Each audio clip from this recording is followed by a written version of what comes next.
Good evening. I'd like to call this meeting to order.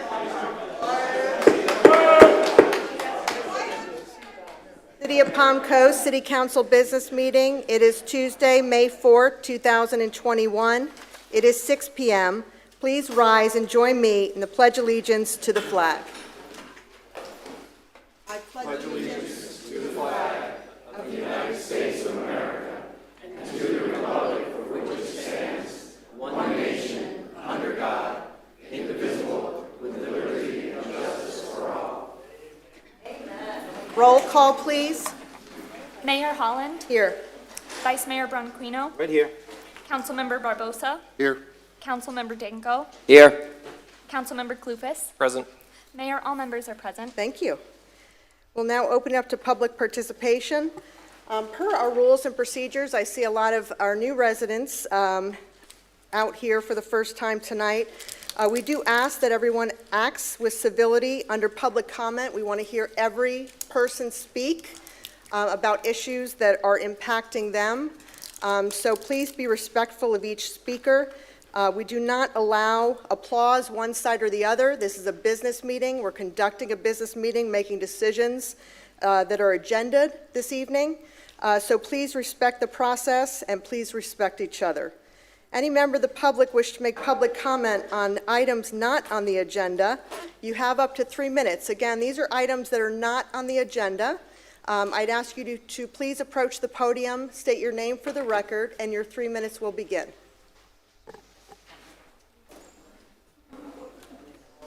Good evening. My name is John Slattery. I've lived in Palm Coast for the past 21 years, and 11 of those years have been on Cedarwood Court. Every day, every morning, I walked 5 miles, and until recently, I was biking 15 miles per day. Because of where I live, I must use Cimarron Drive. Cimarron Drive, in my opinion, is a danger to all walkers and bikers. Some of that blame is shared by a minority of all the users of this road. There is a small number of walkers and bikers that do not observe the rules of the road, mainly bike on the right, walk on the left. While always a danger, not following this rule in the dark increases risk, especially by students walking to bus stops. This is further compounded by distracted drivers and electric silent vehicles. The large majority of motorists do make an effort and leave plenty of space between bikers and walkers. However, this can be difficult in traffic coming in both directions when there are walkers and bikers on both sides of the road at the same time. This is not a very wide road. There is a small group of motorists who, for whatever reason, cannot bring themselves to cross or even come close to the double yellow line in the center of the road. This makes for a very tight passing. While some drivers in this situation do reduce speed, not all of them do. Unfortunately, there are a few motorists who believe they do not have to share the road with other non-motorists and will go so far as to intentionally aim their cars at walkers and drivers.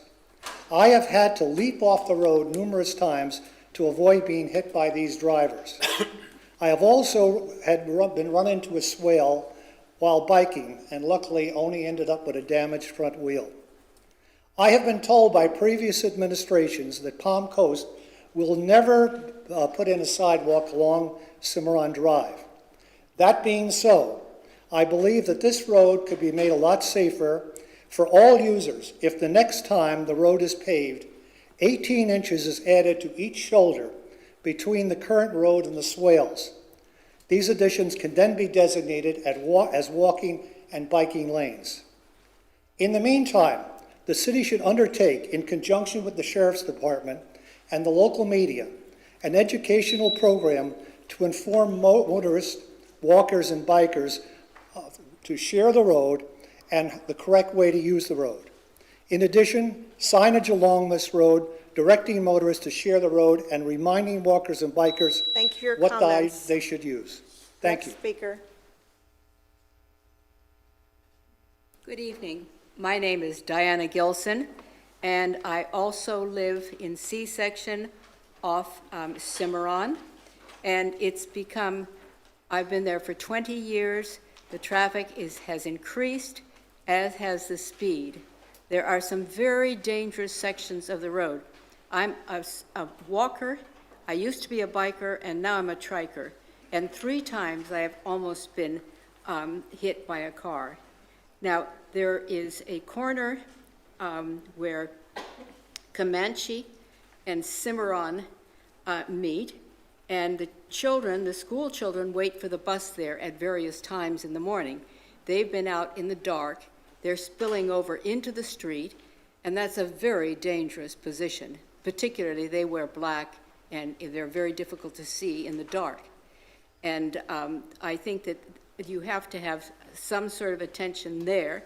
And further down on south of Cochise, where there is a bend in the road, there are often vehicles double parked there, and it makes it very difficult. It's a blind corner to go around, and that also is a very risky place.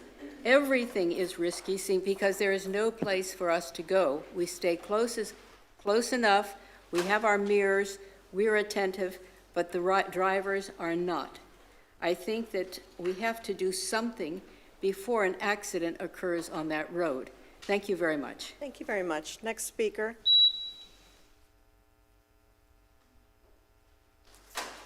Alan Lowe, Palm Coast.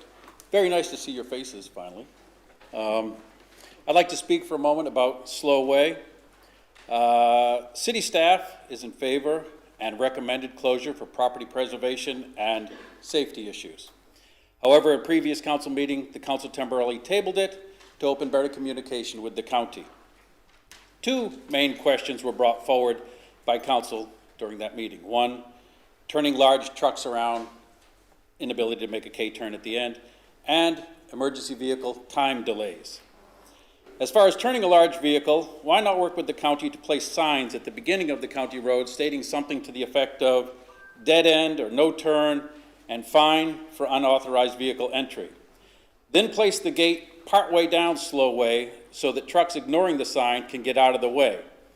You could place a phone number on the gate for a non-emergency service, either the sheriff or code enforcement, who could then come and unlock the gate. The cost to open the gate could be a fine of about $250 or whatever would be legal. And the person opening the gate could then watch the vehicle go through for property damage. The driver then could be charged if there were any damage. Charging somebody $250 every time they had to open the gate probably would end that problem fairly quickly. And the time delay issue. We have numerous gated communities around town, and some of them unmanned at night. Thus, the responding emergency personnel must stop and open the gate. This delay is not unusual and apparently not an issue for residents living in those gated communities. Therefore, the delay is most likely a minimal issue here at best. In my opinion, the turning issue and the delay issue are not insurmountable, nor significant enough to ignore the staff-identified property and safety concerns. And council should immediately reconsider closing the road before another accident happens and somebody gets seriously injured. Thank you. Thank you for your comments. Next speaker.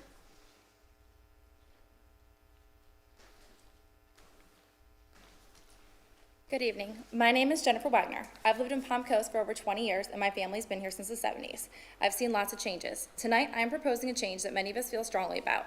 I'm asking that we have Section 4434D3 revised to what it was prior to March of 2001, to be able to keep boats and RVs on the side of our property behind a fence that we pay for and maintain, as long as there is the room.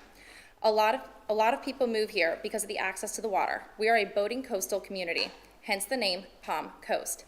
Even the city advertises us as a boating community. I can assure you that your appraisal value for your property will not be affected by a boat behind a fence. If anything, it will make your property more desirable in the coastal community. Speaking from experience, one of the biggest complaints from citizens is storage. It's almost impossible to find storage. And if you do find it, it's extremely expensive. There's no reason why tax-paying citizens should have to pay for storage if they have the room on their property that's within their easements. I also propose that boats should be allowed in driveways between May 1st and September 30th, when citizens are using them the most. On another note, your code enforcement department needs to be reminded that they work for the tax-paying citizens and need to learn how to talk to them. By coming off in a threatening manner to citizens is unacceptable and should not be tolerated. You would have a lot less issues with the code enforcement division if they were reactive, not proactive. It's a lot easier to gain compliance than force compliance. It would also be great if the manager would return phone calls, especially when given a violation for the wrong violation. Code enforcement officers should also be educated on their codes before they give violations out, especially when they're writing codes and trying to impose fines on you. Thank you. Thank you for your comments. Next speaker.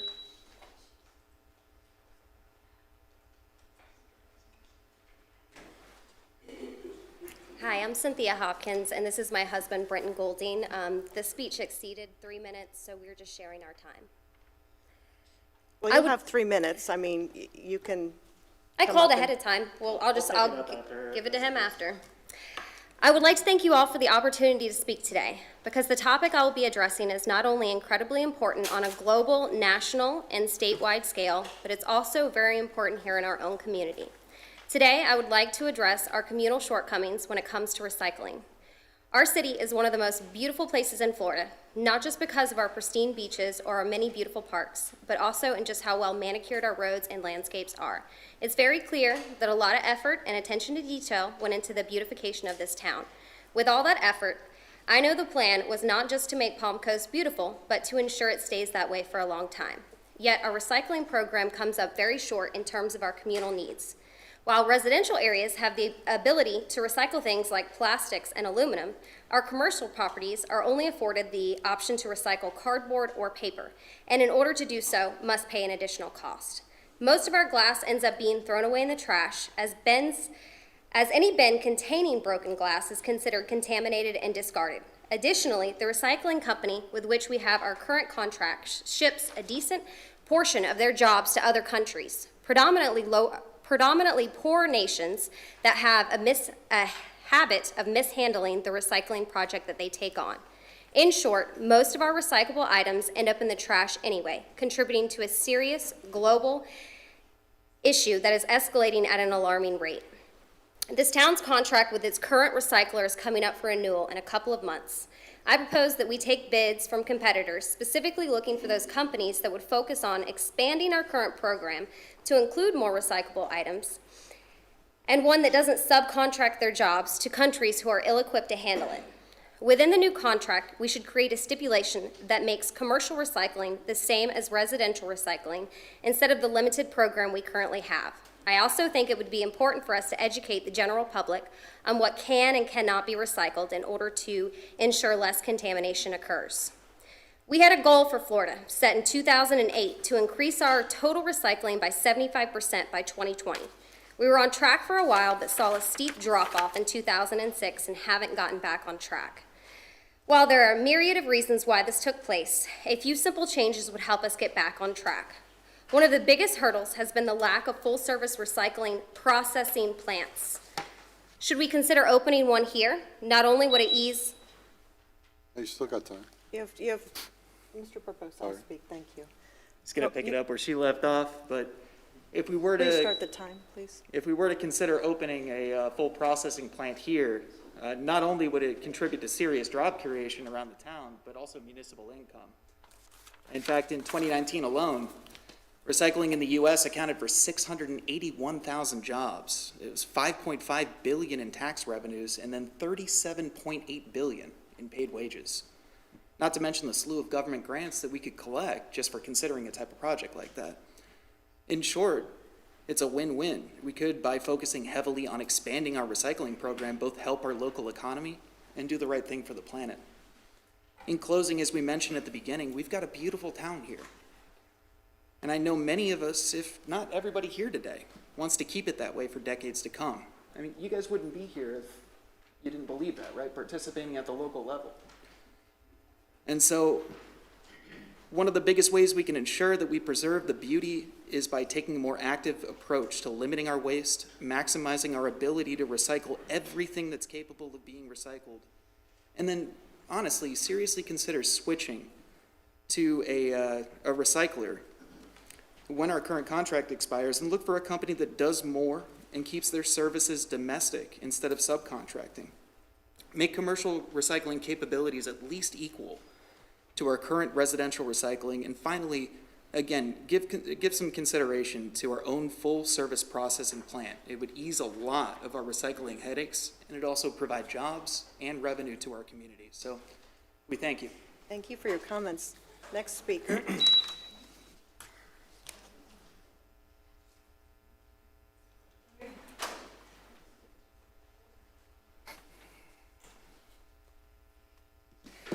Good evening. My name is Carrie Purdy, and I am the head swim coach at Matanzas High School. I have emailed you about a topic that is strongly coming about and has come about at Palm Coast for multiple years. I'm also the head swimming coach at a new team, a USA swimming team, Fluid, that we swim out of Belterre, that represents over 100 swimmers at this time in the community. I'm here to educate the city on the needs of the aquatic center in our community, and showing a commitment to significant investment in a new center would meet community needs for future generations. We have multiple kids moving into this area, and it's time to put our money towards the youth. Extremely valuable for the community, boosting health and wellness of all ages. That meets the ages of Learn to Swim program, and for the elderly that maybe cannot walk, but can use the pool as a wellness center for exercising and mobility resources. Also providing essential water safety in the month of May for our National Water Safety Month. Would be providing essential water safety education, social gathering, and place for families and friends to come together. A 50-meter complex can be utilized in dynamically. Once we realize the pool offers health and wellness, the value programs that are essential for living healthier lifestyles, and provoke programs to meet the needs of all ages and stages to maximize our market share. The revenue that the facility could bring in, posting for high school swim meets that can represent district, regional, state meets. Those are money that can come into the pool by providing this. Also swimming, USA swimming meets over the one weekend, you can revenue bring in 10 to 15,000 with utilization of the TDC, using restaurants that people come into our community to represent other teams, restaurants, and filling hotels in that manner as well. I've also spoken with multiple city councilmen that are able to step up and are backing this community efforts. Synchro, special needs, masters, water polo, used for the Flagler County Sheriff's Office for training, marketing to college, training trips in this area. I spoke with Weller Pools that you have used recently for the splash pad. They're willing to help out and provide a plan for our community. It's inclined to utilize towards Palm Coast as a whole, and use the money to provide that for that reasons. But Thanks for your comments. oh, I have 5 minutes, seconds. Now, Multiple use. You have 3 seconds left. To Yes. benefit for the whole community, not in an individual sport. Thank you. Next speaker.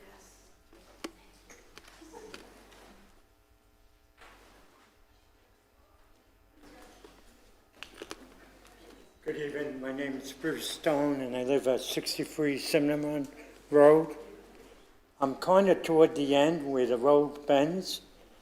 If you guys don't start doing something about the traffic, someone's gonna get killed out there.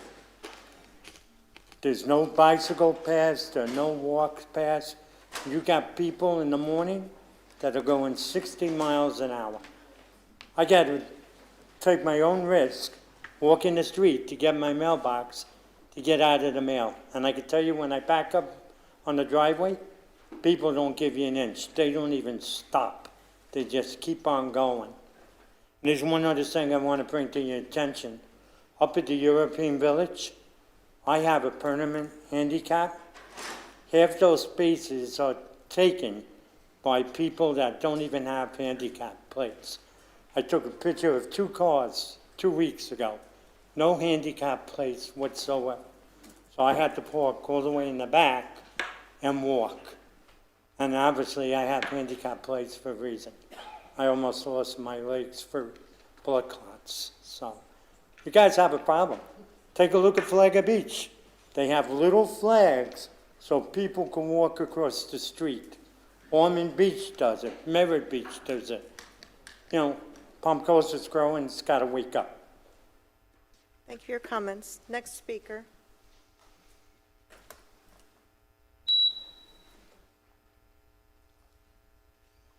Brian Butka.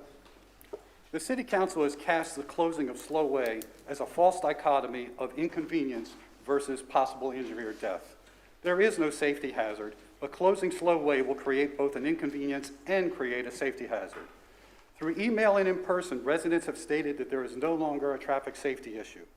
I think the strongest argument that there is no traffic safety issue was given by Palm Coast's own expert, traffic engineer Mike Grunwald.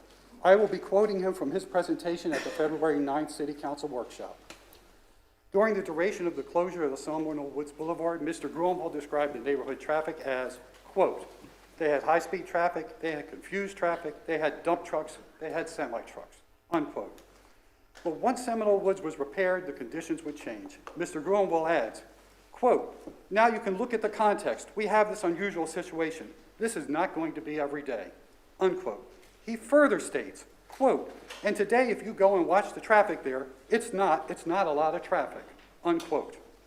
Mr. Grunwald also describes what he observed during an on-site meeting held after Seminole Woods Parkway was repaired. Quote, I counted 5 vehicles that went through in about 45 minutes that we were there.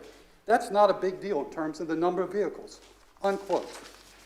To further reinforce the idea that there is no safety issue, Mr. Grunwald states further, quote, drivers are turning in there, idling, accelerating up to the stop sign, coming to a stop, accelerating again, unquote. He then describes a truck he observed. Quote, he went through the neighborhood very politely, unquote. Regarding Slowway, Mr. Grunwald has presented to the City Council evidence to support that there is no safety issue. He says there is not a lot of traffic. This level of traffic is not a big deal. He reports personally observing drivers following the law and driving politely. Even when directed by the mayor to investigate the issue further, Mr. Grunwald again provided no evidence of a traffic safety issue. He simply can't because there is no traffic safety issue. Even when you look at this, what is unsafe? The gate design. The gate plan notes that they're near the pedestrian access, quote, there's a ditch, walking hazard to the north that is obscured by vegetation.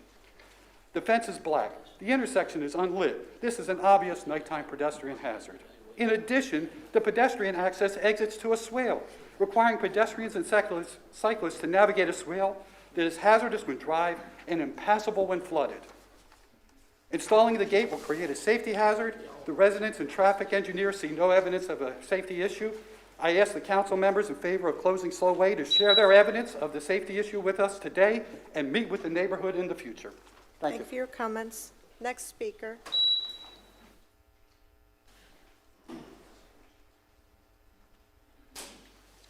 In January, an on-site neighborhood meeting was held to discuss the closing of Slowway.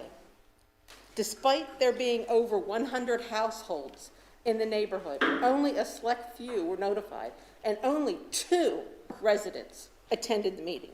Despite this obvious red flag, the City Council chose to move forward with closing Slowway without input from the neighborhood.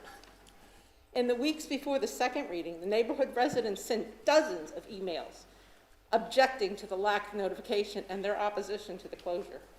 During this time, my household sent 7 emails to each one of you, and not one person responded,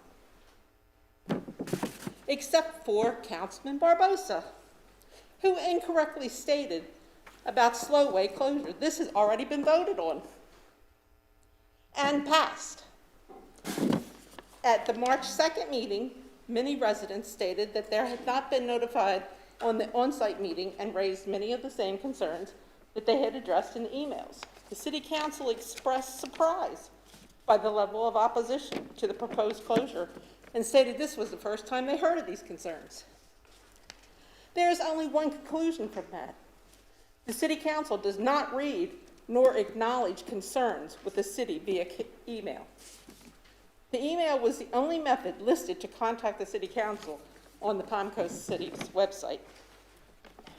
At the March 2nd meeting, the residents who spoke were asked to provide our email addresses so we could be notified of future meetings. We expected that our representative, Mr. Calusa, would use this list to contact us and discuss our concerns. Over the past 8 weeks, Councilman Clufus has not contacted us at all. 9 days ago, on 4/25, I sent an email to everyone again, inviting the City Council, any interested council member, to come and meet with the members of our community. At the date and time of their choosing, Councilman Barbosa responded again, "Thank you." He said, "Thank you for your letter." The rest of the City Council did not respond again. The City Council does not acknowledge or read emails from the residents that they are supposed to represent. I fear this is an issue is much broader than the closure of Slowway, and that the citizen input is being ignored on many of the issues before the City Council. I asked my representative, Mr. Calusa, to explain why he has made no effort to engage the residents who spoke at the March 2nd meeting, nor respond to my invitation to meet. In addition, since the email has proven ineffective, I requested the mayor describe how the correct method for citizens to share their concerns. Thank you. Thank you for your comments. Ma'am, will you please state your name for the record? Teresa Butka. Thank you. Speaker.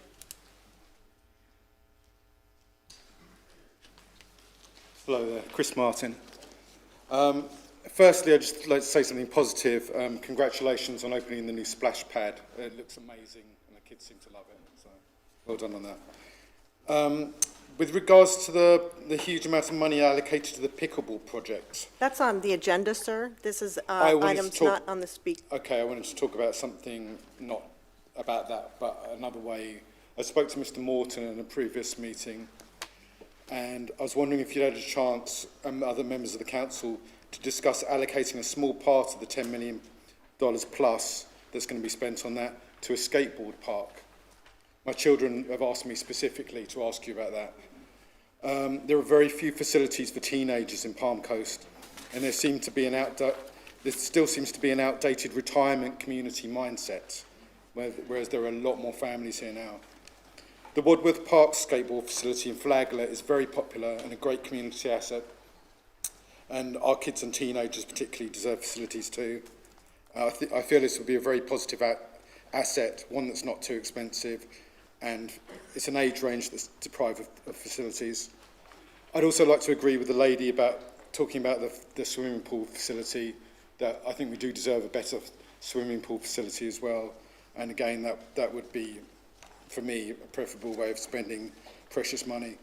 But as I said, my children have asked me specifically to ask about the skateboard park, so I hope you have a chance to talk about that and discuss it. Thank you. Thank you very much. Next speaker.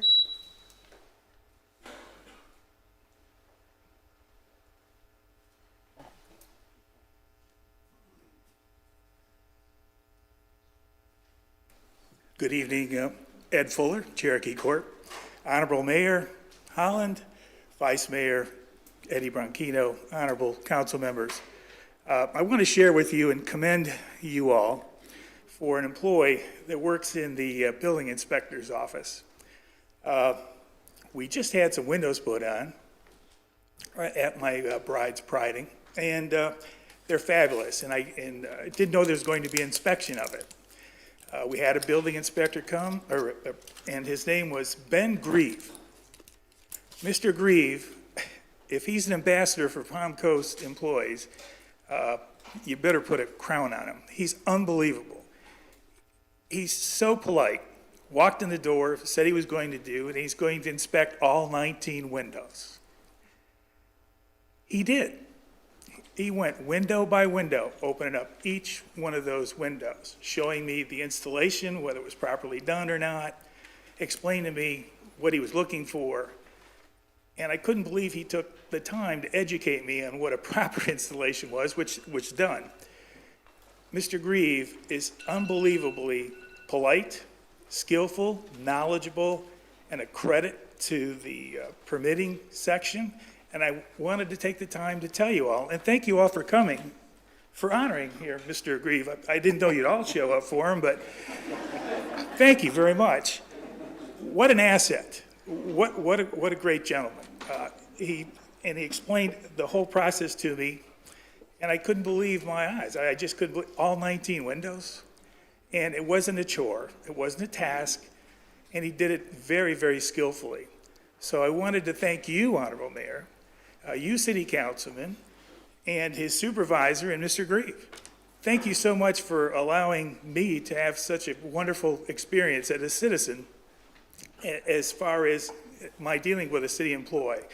And I can't let this go without saying I want to wish a happy Mother's Day to all the mothers out there today, early, and happy Cinco de Mayo. But I also want to say happy BAM. And what I mean by BAM is Boston Whaler, Advent Hospital, and Magnexus. That is a transformative trifecta if I've ever seen one. Talk about jobs, jobs, jobs.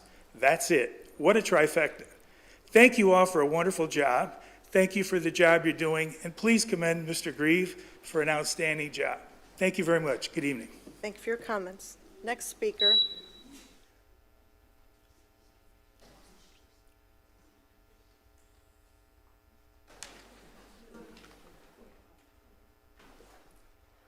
Janie Holly, Palm Coast. For many months, I have spoken to you about Slow Way.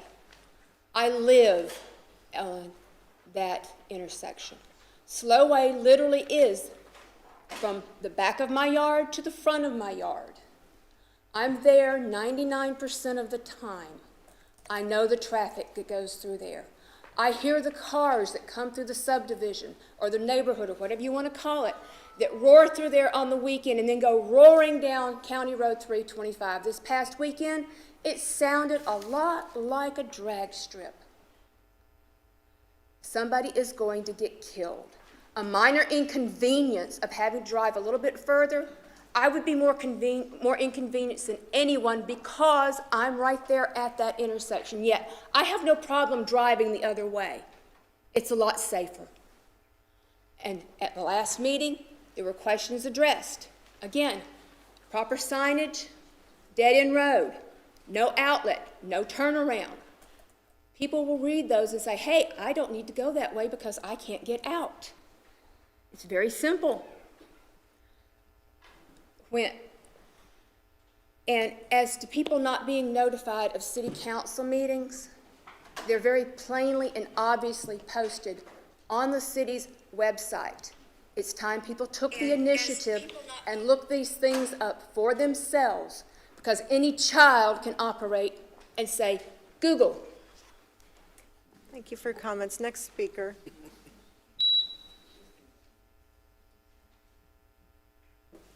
Thanks, Steve.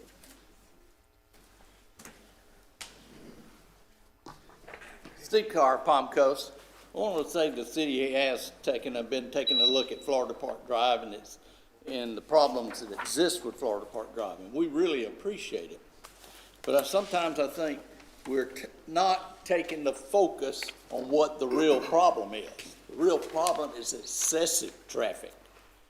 1.4 miles, and you got 8,300 cars per day, or 3 million cars a year on one little residential road. That's just a little too much. All right, it says for children, long-term exposure to low levels of carbon monoxide can also lead to neurological symptoms such as difficulty in thinking or concentrating. We need to really protect our children. In the handout, there's an article about can traffic pollution negatively affect student performance. That study was done in Florida, and yes, it can negatively affect the children's performance. Another article I gave you, it's called The Dangers of Exhaust Fumes. Some of the dangers of exhaust fumes are immediate, while others happen over a long period of time and consequently are not as apparent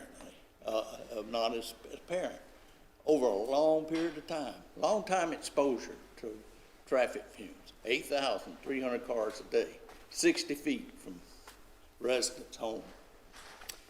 Then I gave you another article, the toxic killers in our air too small to see. Talking about the nanoparticles. Science has become where they're more getting down into the nitty-gritty of all the kind of problems that exhaust fumes are. And it talks about nanoparticles. It says the California Children's Health Study, for example, finds that children growing up within 1,640 feet of a busy road suffer a significant loss in lung capacity. Wow, 1,640 feet. We're just 60 feet, the homes. Nanoparticles can also pass through the walls of the lungs and into the bloodstream and cause other problems with organs. I'm afraid that some of the things that you're doing for Florida Park Drive is taking the focus away from the excessive traffic. We're doing things to deal with speeding. We're doing things to deal with landscaping and trying to prevent noise and all. What I like to say is it will not harm the health of any driver for the city to fix this, but to let it Thank you for continue your on. comments. Next speaker.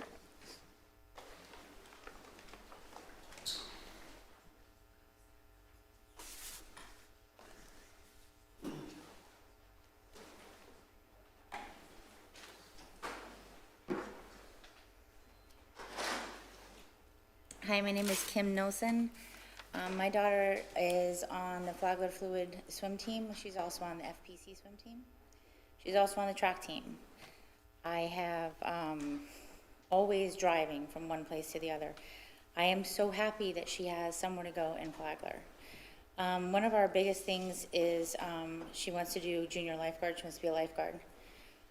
I've been hearing a lot of things about everybody coming into Flagler Beach. How are we going to guard our beach if we don't have swimmers?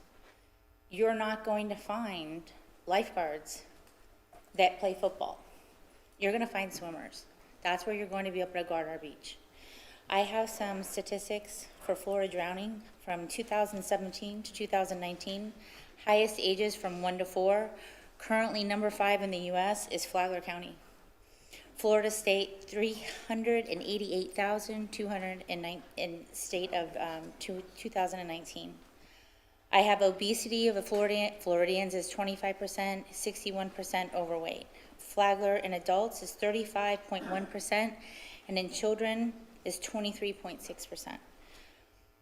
Suicide, second leading cause of death in the ages of 10 to 34 in Flagler is 25th. The state is 3,427 as of 2019. Substance abuse for adults in Flagler is 359. Florida is 104,906. And in children in Florida is 27,007. There's just a lot of numbers. There's a lot of things that I think we need. Between Fruta Zamba and Belterre, I think we can figure out how to do a natatorium or some sort of swimming facility for these kids. I think they deserve it. Thank you. Thank you for your comments. Next speaker.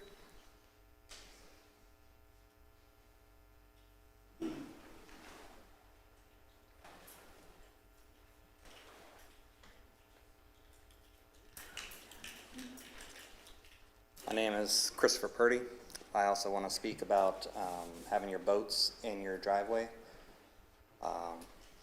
I've been cited many times along with other of my neighbors and other friends and stuff that also live here in the city for the same issue. So I just wanted to come here and say that we need to rescind that order for that as well. It does hinder a lot of people, and we do live in a coastal community that everybody likes to come out and use their boats, and not everybody can afford the high cost of storing your boat. I'm one of those people that can't do that, so that's why I get cited, especially anytime that I have to clean my boat after using it. I bring it home to clean it, and if the Palm Coast personnel come by with code enforcement and they see me there even cleaning my boat, he go ahead and writes me a citation on the spot. I've been cited numerous times for these issues, and it's just an ongoing problem that a lot of people share, not only myself. So, thank you. Thank you for your comments. Next speaker.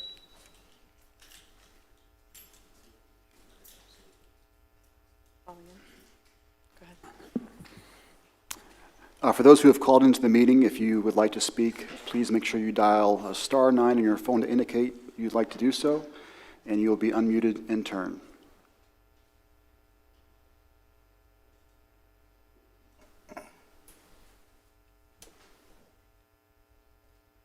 You may speak now.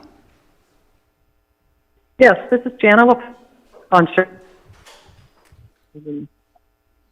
And I am...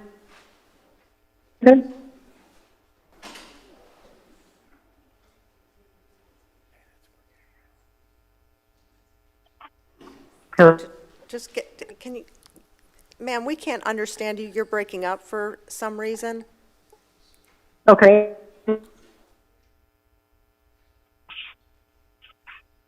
No, now I'm screwed because it just keeps on the floor. No, I guess I'll have to.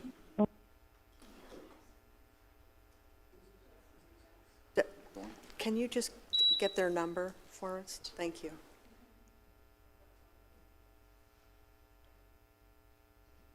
Is there another speaker, Doug? Yes, ma'am. You may speak now. Yes, hi, this is Jennifer Simmons. Yes, please. My name, Madam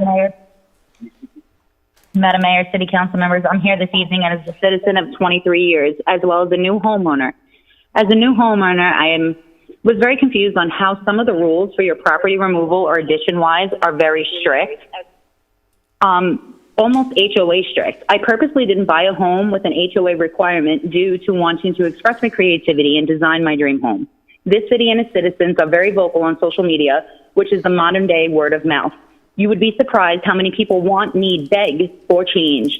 The little retirement community is dwindling from the small town mindset into a city filled with families with children. The lack of progression is very clear with the way things have going. More and more negativity, people talking exit plans out of our beautiful city. Your city is adapting and growing, so should the rules. Reach out to your community with mail-in surveys with options to express what they believe a problem is and make a solution or an idea. I'm here for rules. I obeyed them 23 years. But growth and adaptation are needed in areas such as height of fence, size of the shed on premises, the grass that's allowed to be planted, the amount of trees on the property. These things should be left to a homeowner who is paying for the above mentioned and property with their property taxes as well. The size of the shed, if there is room for it on the property and meets the housing matching and placement requirement, why is it not allowed? Or have to hope you can get a waiver? Why?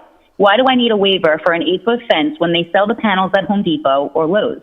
Why does it matter when I want my fence higher when I can clearly see my neighbor's whole head over my 6-foot privacy fence? Because none of the homes are on the exact leveled ground.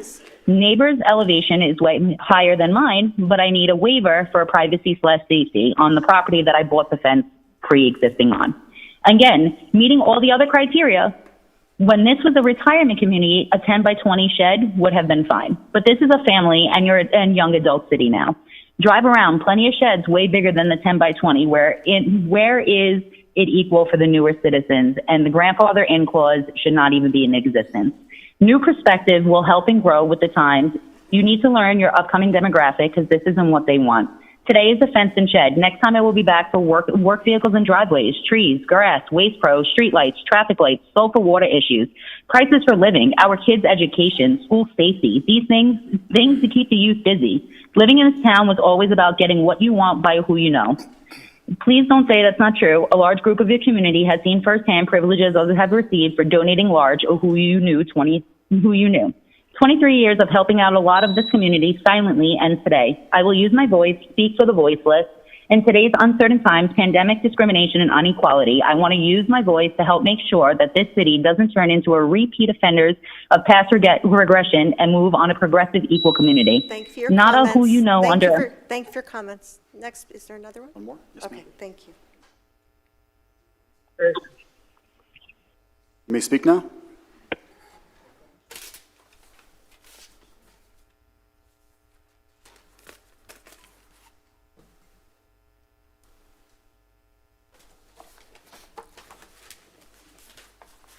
Make sure we get their number as well. Thank you.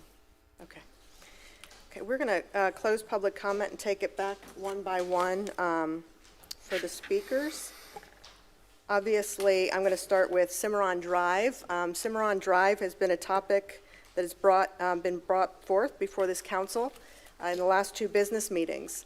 We have asked staff as a council to go and meet with the TPO, which is the Transportation Planning Organization for Volusia and Flagler County.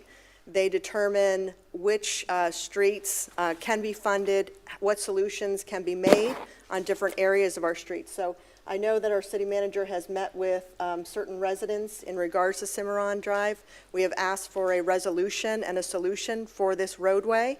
So we will keep you updated for the speakers that are here tonight on the progress of that. We thank you for your involvement, your information, and certainly public safety is always a priority for us. So thank you very much. Slow Way, we have asked our city manager to go and speak with both the sheriff himself, as well as the county administrator, and to come back with what the results will be. So more to come with that. And again, we will keep everyone informed and updated as well on this issue. And recycling. Yes, we are going through an evaluative process right now. It will go out to a competitive bid. We have reached out to the community. We've received over 11,000 responses in which they'd like to see services continue and how they would like those continued. Recycling is important to us.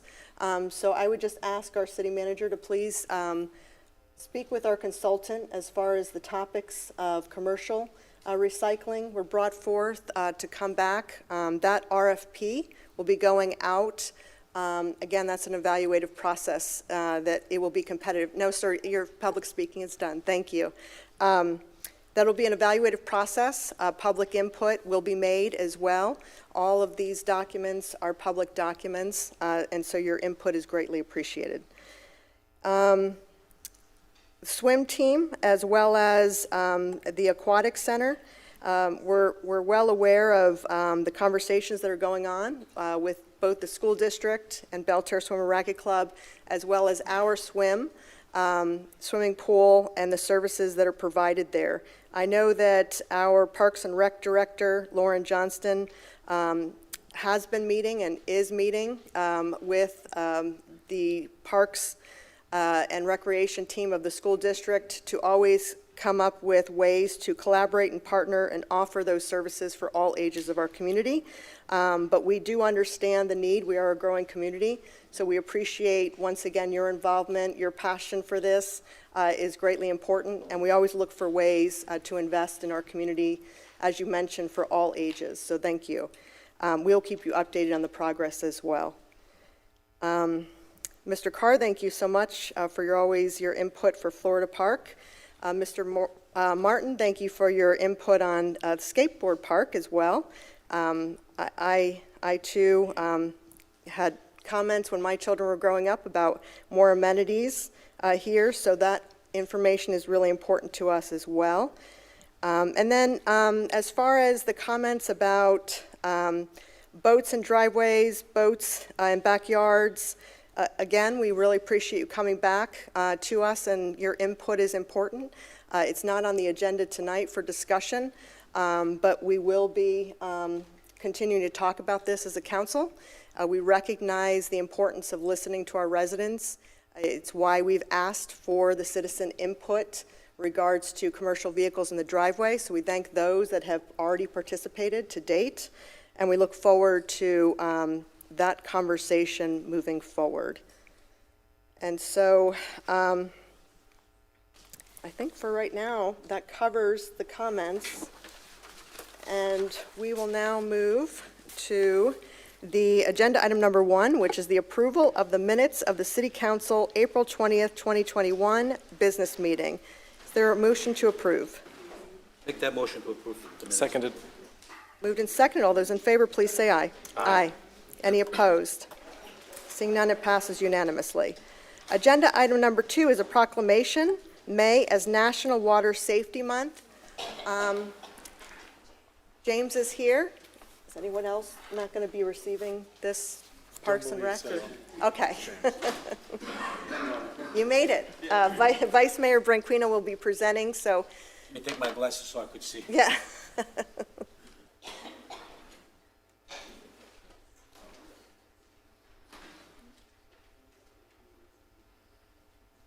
evening. Once again, I appreciate Yes. you allowing me to stay and not back to the wall.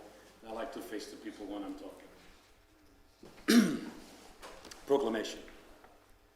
Whereas the City of Palm Coast recognizes the vital role that swimming and aquatic-related activities play in providing good physical and mental health and enhancing the quality of the life for everyone in Palm Coast. Whereas it is important to understand the essential role that education regarding water safety plays in preventing drowning and recreational water-related injuries. And whereas the City of Palm Coast offers swimming lessons, community outreach programs, private pool safety, also known as PSAs, and Pool Safety Day event to educate the public and spread the practice of water safety. And whereas the City of Palm Coast Parks and Recreation Department, maintain first aid, CPR, AED certifications for all staff, as well as additional Lifeguard certification for its aquatic employees. And whereas we recognize that a vital importance of communicating water safety rules and programs to families and individuals of all ages, whether owners of private pools, users of swimming facilities, or visitors to the beaches. Now, therefore, be it proclaimed by the Mayor and City Council of the City of Palm Coast, Florida, the month of May as National Water Safety Month, attested by Mayor Holland and Virginia Smith, clerk.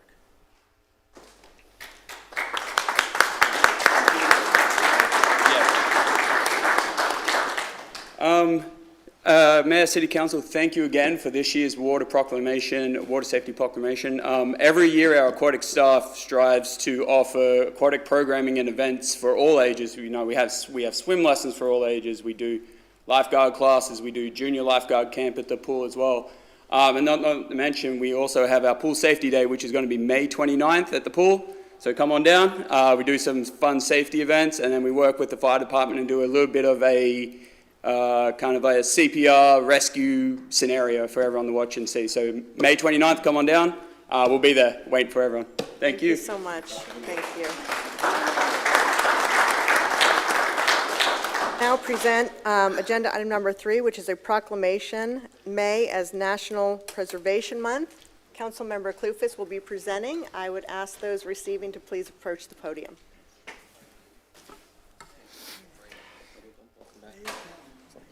I will follow suit. Mayor, Council, proclamation. Whereas nearly 50 years ago, the White House proclaimed to the nation that as the pace of change accelerates around us, Americans more than ever need a lively awareness of their roots and origin in order to base a sense of identity in the present for direction in the future. And whereas the month of May has since been designated across America as National Preservation Month, celebrating the nation's heritage through historical relics and places. And whereas historic individuals, objects, and places are well worth preserving because safeguarding their rich and lively history perpetuates the traditions that every community cherishes. And whereas our esteemed Palm Coast Historical Society was formed 21 years ago to document, collect, preserve, and disseminate decades of material relating to the history of the city of Palm Coast and its residents. And whereas their resources, archives, exhibits, and memories supply an enduring connection from our inventive past to our bright future. And whereas the Palm Coast Historical Society continues to raise our awareness of the significance of preserving past narratives as verification for residents to treasure for generations. Now therefore be it proclaimed by the Mayor and City Council of the City of Palm Coast do hereby proclaim May 2021 as National Preservation Month, and encourage residents to be energized by our city's history that stitches together the stories of all who have tied our community together with the threads of hope and promise. Signed this 4th day of May 2021, City of Palm Coast, Florida, Mayor Melissa Holland.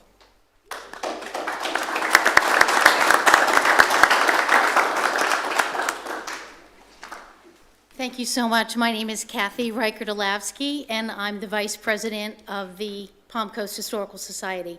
We'd like to thank you for presenting this evening's proclamation and giving the Palm Coast Historical Society an opportunity to promote National Preservation Month, May 2021. The National Trust for Historic Preservation originally celebrated Preservation Week in 1973. By 2005, the Trust expanded its celebration to include an entire month in an effort to promote the economic and cultural benefits of historic tourism. We at the Historical Society are committed to connecting the City of Palm Coast to that effort by partnering with the Flagler County History Groups and the Flagler County Tourist Development Council. The National Trust theme this year is entitled Tell the Full Story. Palm Coast is only 50 years young, having been founded on October 29, 1970. But the Historical Society believes in not only celebrating our recent achievements, but also promoting the history of those who populated this area in the centuries prior to the arrival of international telephone and telegraph. We encourage you to visit our museum in Holland Park, where we display information and memorabilia from the past. We also encourage you to visit our website, palmcoasthistory.org, for information on upcoming events and links to various history articles. And you can also follow us on Facebook. Thank you.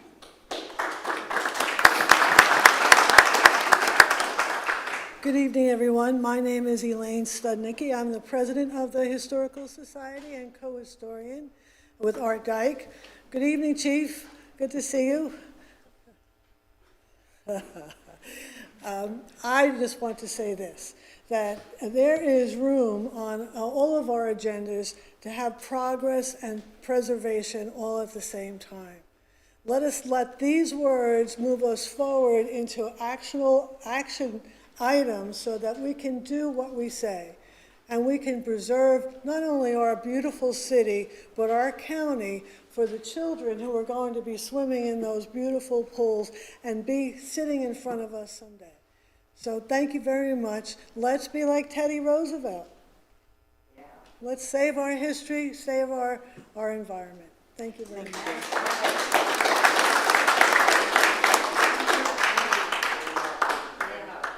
Okay, we'll now move to agenda item number 4, which is a resolution approving rescinding resolution 2020-71 regarding mask requirements.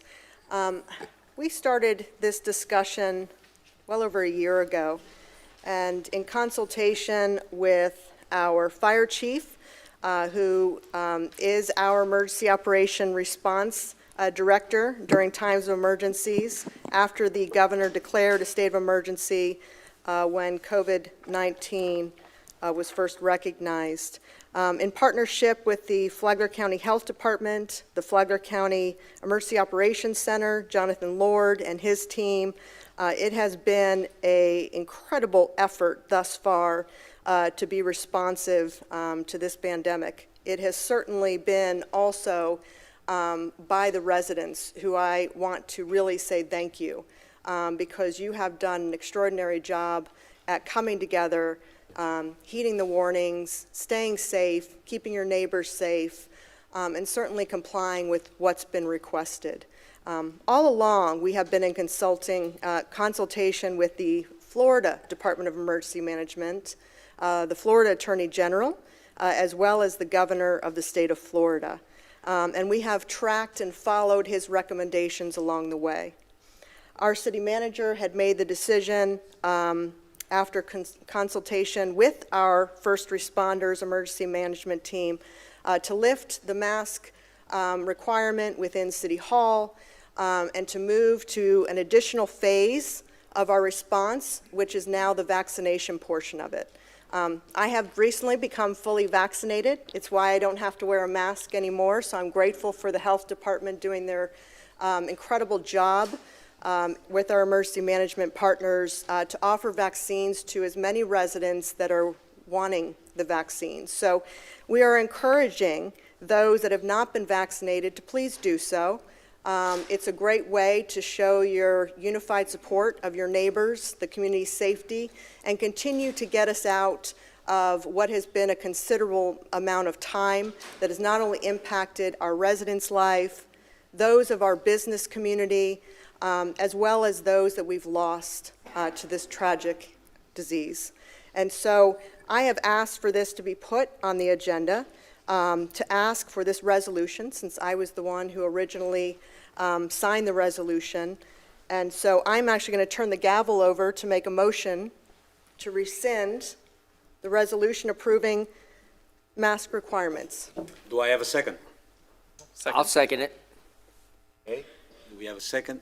Any discussions so far before I turn it into the public regarding this? Any comments or discussions? Well, before I take it to the public, I just want to say that I've had it with this thing. But you want to know something? You, all of you, every single one of you deserves the credit, followed by our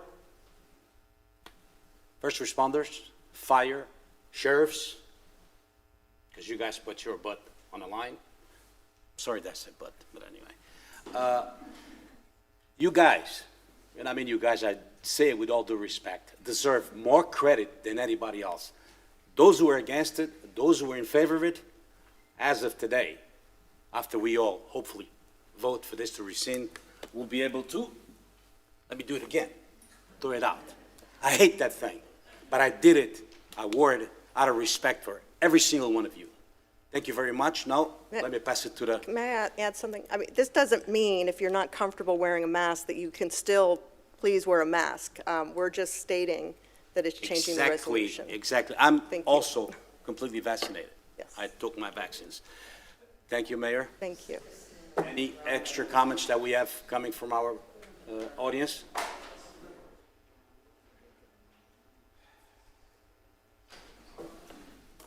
State your name to the record, sir, and you have 3 minutes to speak. Hello, Chris Martin. I'd just like to state there was an article published on May the 5th, 2021, Guy Jr. et al., which showed that there was no statistical improvement from wearing a mask in restaurants. The whole thing's been nonsense. I thank you very much for ending this nonsense. However, this has been a huge infringement on our liberty, which has been driven by politics and non-science. May you never again do this, because this is bordering on fascism and not helpful. Thank you very much. And also, I would also say, for those... Now, stop.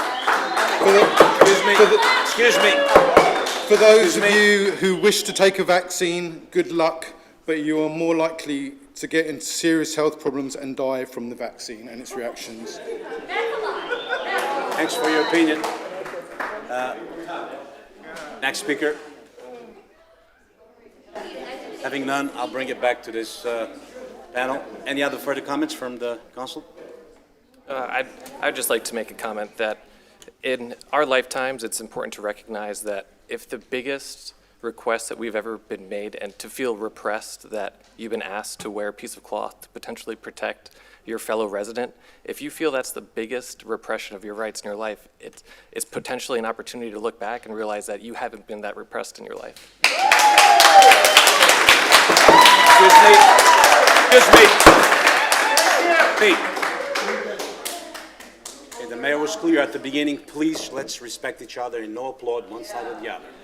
Okay? We're all happy about it. Excuse me. Okay. I'll entertain, any further comments? Oh, I thought you were requesting, okay. All right, I'll entertain, not entertain, I'll actually have a vote. Those in favor, say aye. Aye. Those against? None. Motion passes. Mayor, Get your gavel back. Thank you. And keep up the good work. Thank you. Okay, we'll now move to agenda item number 5, which is a resolution approving agreements for construction management at-risk services with Gilbane Building Company and agreements for design and construction administration services with Olson Lavoie Corporation for the Regional Racket Center. Mr. Martin. Thank you, Honorable Mayor, City Council. We have tonight a presentation discussing the vision for the Racket Center. By way of background, in November 2007, the existing tennis center opened up for public play. It opened to league, tournaments, lessons, summer camps, which have all remained popular as part of the tennis center ever since. The facility is definitely a popular amenity among our residents. Tonight you're considering a construction agreement to discuss proposed enhancements and upgrades to the tennis center, which we believe will help the facility become a bigger local amenity, positioned as a regional amenity to attract more junior, adult league and play opportunities in terms of tennis and pickleball. This also fosters economic growth, as we've seen, for sports recreation, sports tourism, and people staying local. We have a presentation tonight to discuss this continued council priority and explain the process we're at and the vision behind the council priority of bringing this forward tonight.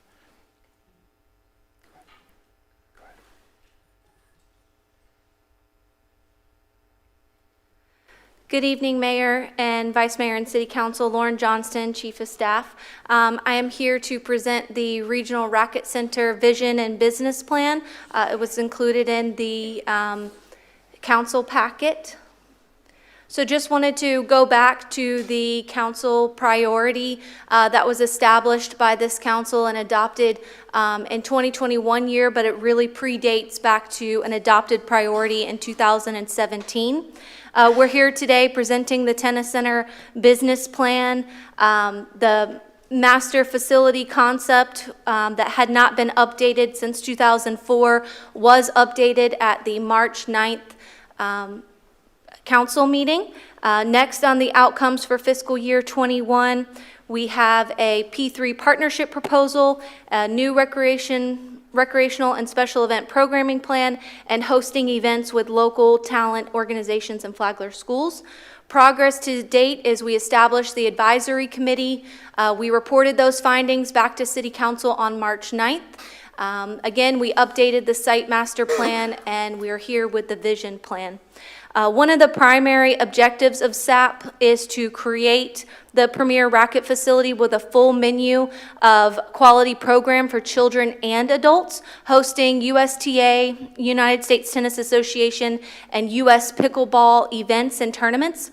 The overall vision of the project is to create a green facility for Palm Coast and neighboring communities to cultivate tennis, pickleball, fitness, health education, and sports medicine. So the vision, tennis is a part of Palm Coast's rich sports history and identity. It's one of the many reasons why citizens and residents chose to locate to Palm Coast. The Palm Coast Tennis Center is currently operating as a one-dimensional classic municipal recreation facility model, which serves as a physical space and limits growth potential. Improvements to the Palm Coast Tennis Center were detailed in the Parks Facilities Master Plan and have been a community priority since 2004. Racket sports are experiencing a resurgence in popularity and being reinvigorated by new generations of players. Pickleball, a companion racket sport to tennis, is the fastest growing sport in the United States. Several of the national tournaments were broadcast on CBS Sports, and the growth of pickleball continues to gain pace with over 3.5 million players, and this is national. The current Palm Coast Tennis Center was built in 2007 with 10 hydro grid courts. A future was supposed to be a recreation complex and community gardens. There were no additional funds put forth because it was put on hold due to the Great Recession. The Palm Coast City Council once again adopted the priority in 2017 and revalidated the Palm Coast Tennis Center on the capital projects list to be completed. So I would like to unveil our new rebrand of the Palm Coast Tennis Center to the Palm Coast Riley Opelka Racket Center. The goal is to transfer operations of the Palm Coast Tennis Center to a P3 or a public-private partnership and rename it as the Riley Opelka Racket Center. Operations management, along with key partners in providing services and resources, are key indicators of success. We'll go through some key people tonight, where as we can, and then other P3 participants are unknown at this time, but their terms are structured in roles and functions identified for operational success, sustainability, and depth. So I want to give everyone a history of our own Riley Opelka. Stop. In 2002, Stop, please. the Opelka family moved to Palm Coast from Michigan.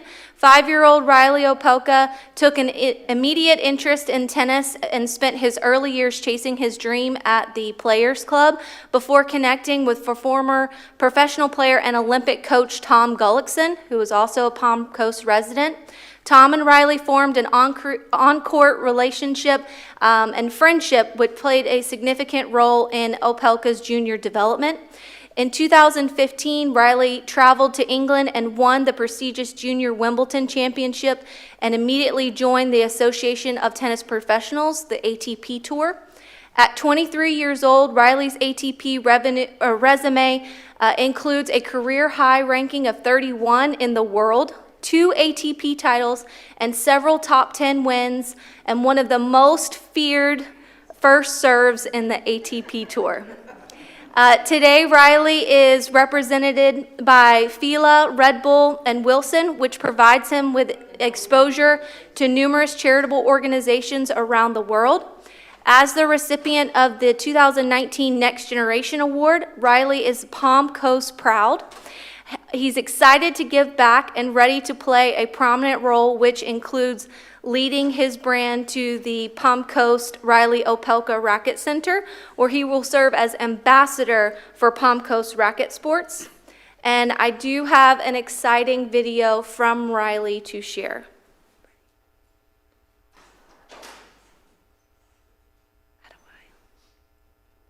Right here. Hey Palm Coast, Riley here. I'm currently in Madrid. I'm heading off to Rome tomorrow, actually. So anyways, I just wanted to check in and say how excited I am to see the proposal for the tennis center improvements. Growing up in Palm Coast and spending most of my time on those courts is something I'll never forget. It had a huge impact on my development as a player and as a person. And I know that by improving the tennis center, it'll increase opportunity for more kids that want to maybe get more serious with tennis or just want to get into the sport. I know, for people like my mom that, play 5 days a week, will be beyond grateful for that. And I think there's a lot of opportunity for larger scale events, exhibitions that I'd love to be a part of. And I think it can bring a lot of economic opportunity for the community and for Palm Coast. So it's something I'm really excited to hear about, and I just wanted to check in, and hopefully I'll see everyone soon. Thanks, guys.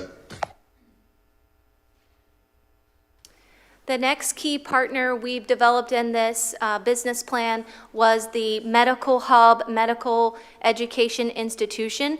Our medical partner, Advent Health Palm Coast, and our medical education partners, the University of North Florida, MedNexus, Jacksonville University, Daytona State College, and of course, Flagler Schools, are bringing an evolution of medical education and career pipelines to the Palm Coast Town Center. And the goal of this space is to create a vibrant and thriving sports medicine consultancy with appropriate space to house medical staff and facilities for rehabilitations and sport training workouts. The other partners identified in the business plan were a gym and training rehab, sports medicine, rehabilitation, prescriptive sports exercise, are an atmosphere conducive to athletes of all backgrounds, ages, and skill levels to an appropriate facility collaborated for this purpose. The Sports and Event Management, USTA and ATP, utilizing our existing success with the Palm Coast Open. It's a USTA Men's Futures Tournament that showcases national and international players from around the world. Opportunity exists to expand this tournament along with significantly similar opportunity for capturing and hosting national, statewide, and regional pickleball tournaments. We have a community space identified in this project, which will be able to serve as a vibrant and multi-generational revenue for residents, or venue, for residents and guests, similar to the energy that we've captivated with the Palm Coast Community Center and how our residents truly utilize that space. Restaurant, food and beverage, again, off the success of our Palm Harbor Golf Course and restaurant partner, the Green Lion. People are traveling to the Green Lion to have their dinner and cocktail, even if they're not visiting our golf course. So it serves as that amenity to the golf course and then also to our residents. There will be a pro shop and racket shop feature. The facility will be supported to offer related merchandise to the racket sports. And then dedicated membership. Toll Brothers has expressed significant interest to staff with their respects to the development adjacent to our facility. They would like to plan to build a direct boardwalk for the residents to the Racket Center. The community will have dedicated memberships included in their HOA fees and will add dedicated revenue for pickleball and tennis. Toll Brothers is a nationally recognized developer and a Fortune 500 company, recognize the value and investment in this recreational amenity. The power of parks. As the City of Palm Coast continues to grow and diversify, we continue to elevate opportunities that best meet the community's short and long-term needs. The City Council and City of Palm Coast conducted a project update to the Parks Master Plan, which was presented to City Council on March 27th of 2018. The Florida Recreation and Parks Association, FRPA, has an impact report, and it discusses the power of parks and how parks and recreation departments add to the economic benefit of this community. The report found that Palm Coast parks, trails, and amenity have tremendous value to our community economic standing and quality of life. And our city truly invests in public safety through a various of ways. One of those being parks and recreation amenities. We're seeing that through our newly renovated James F. Holland Memorial Park and the addition of the splash pad. The youth programs that not only our department is putting on, but Palm Coast Little League, Florida Elite Soccer, Mad Dog Soccer, all of those are investment in public safety, as well as street lights, fire safety, and of course, law enforcement. Social benefits of recreation include strengthening communities, promoting social bonds, and of course, supporting our youth. This is a infographic that was seen to this council previously, but it really shows the true value of our current park system. So the projected benefits and also projected programs and events that we can see, enhancing the city's appeal for sports, tourism, and entertainment destination, providing those USTA tournaments. We're currently already offering USTA league play. We participate in the Greater Volusia Tennis League. We hope to grow the facility with not only tennis, but also pickleball ladder league play. Expanding our youth net generation program, which is a USTA program, adding scholastic and collegiate tennis events, adaptive tennis for Special Olympics, wheelchair tennis is very popular, instructional tennis and pickleball, and clinics and camps. And at this time, we're asking for council action to approve this business plan vision, approval of the design services agreement, and approval of construction management services and agreement. Council, at this time, are there any comments before I open up to the public? I'll comment after the public, if you don't mind. Okay, yeah, no, we're good. Any member of the public wish to make public comment on agenda item number 5, please do so at this time. Please state your name for the record, and your 3 minutes will begin. Thank you. My name is Jim Walls, Mayor, Councilman. Been a member of, a resident of Palm Coast for over 20 years, and also a member of the Palm Coast Tennis Center as a player and a volunteer, as have a number of members of my family. One of the reasons that we moved to Palm Coast was the quality of the parks, golf courses, and the tennis facilities. And if you'll vote tonight to approve the expansion of the tennis facility, I'm sure that it will be an asset for our community, for our present residents, and those in the future that will join us. Thank you. Thank you for your comments. Next speaker.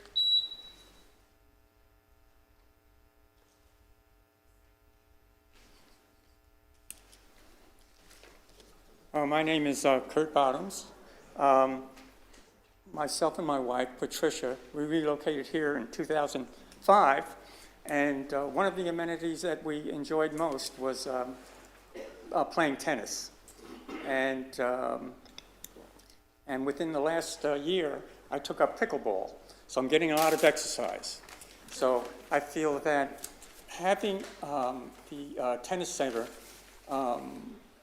with all the amenities that they're proposing would be a vital asset to Palm Coast and the residents. Thank you for your comments. Next speaker.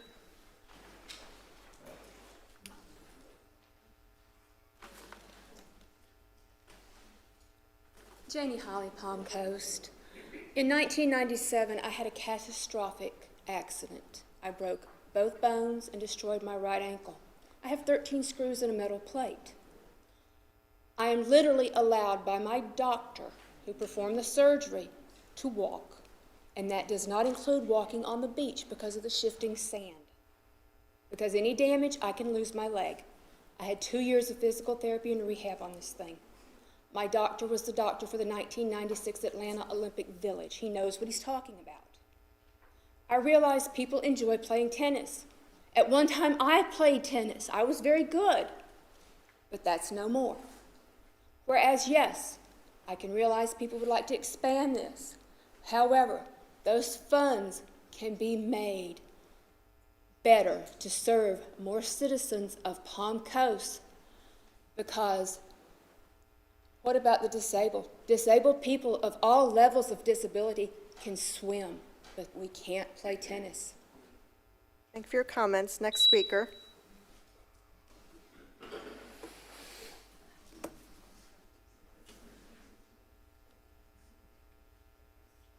Robert McDonald, Palm Coast. I just have two quick questions.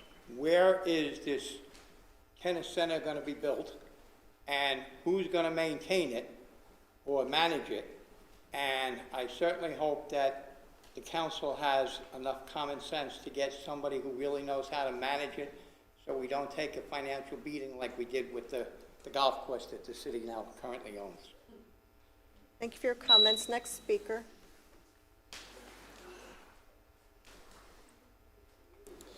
I promise I'll be short. Good evening. My name is Nick DeSantis.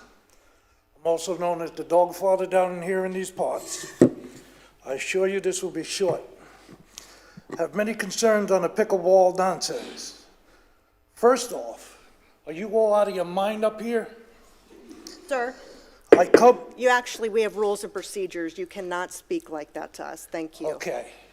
Excuse me for my inappropriate label of you. I come to these meetings when I feel it's necessary.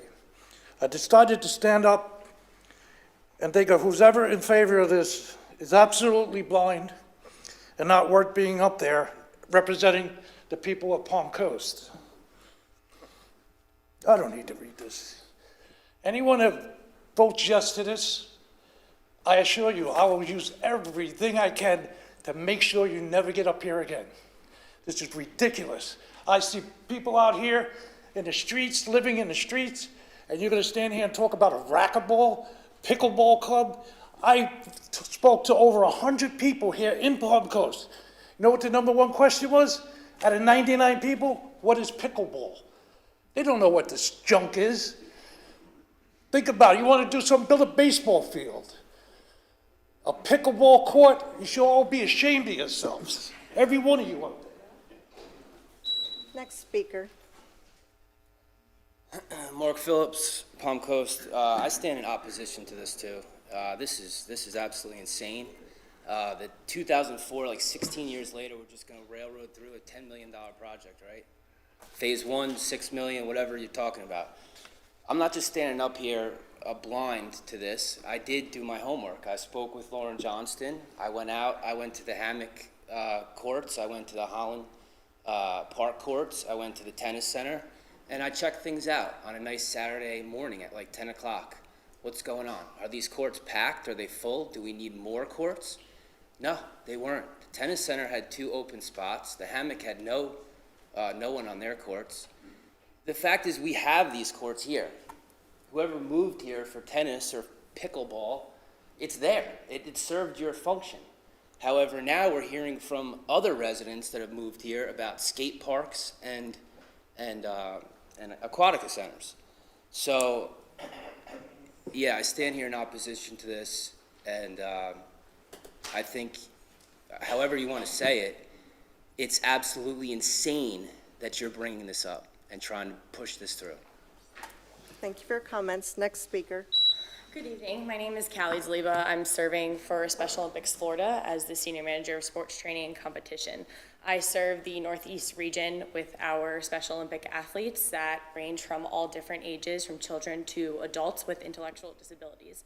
We are the largest amateur sport organization in the world, and we support this project.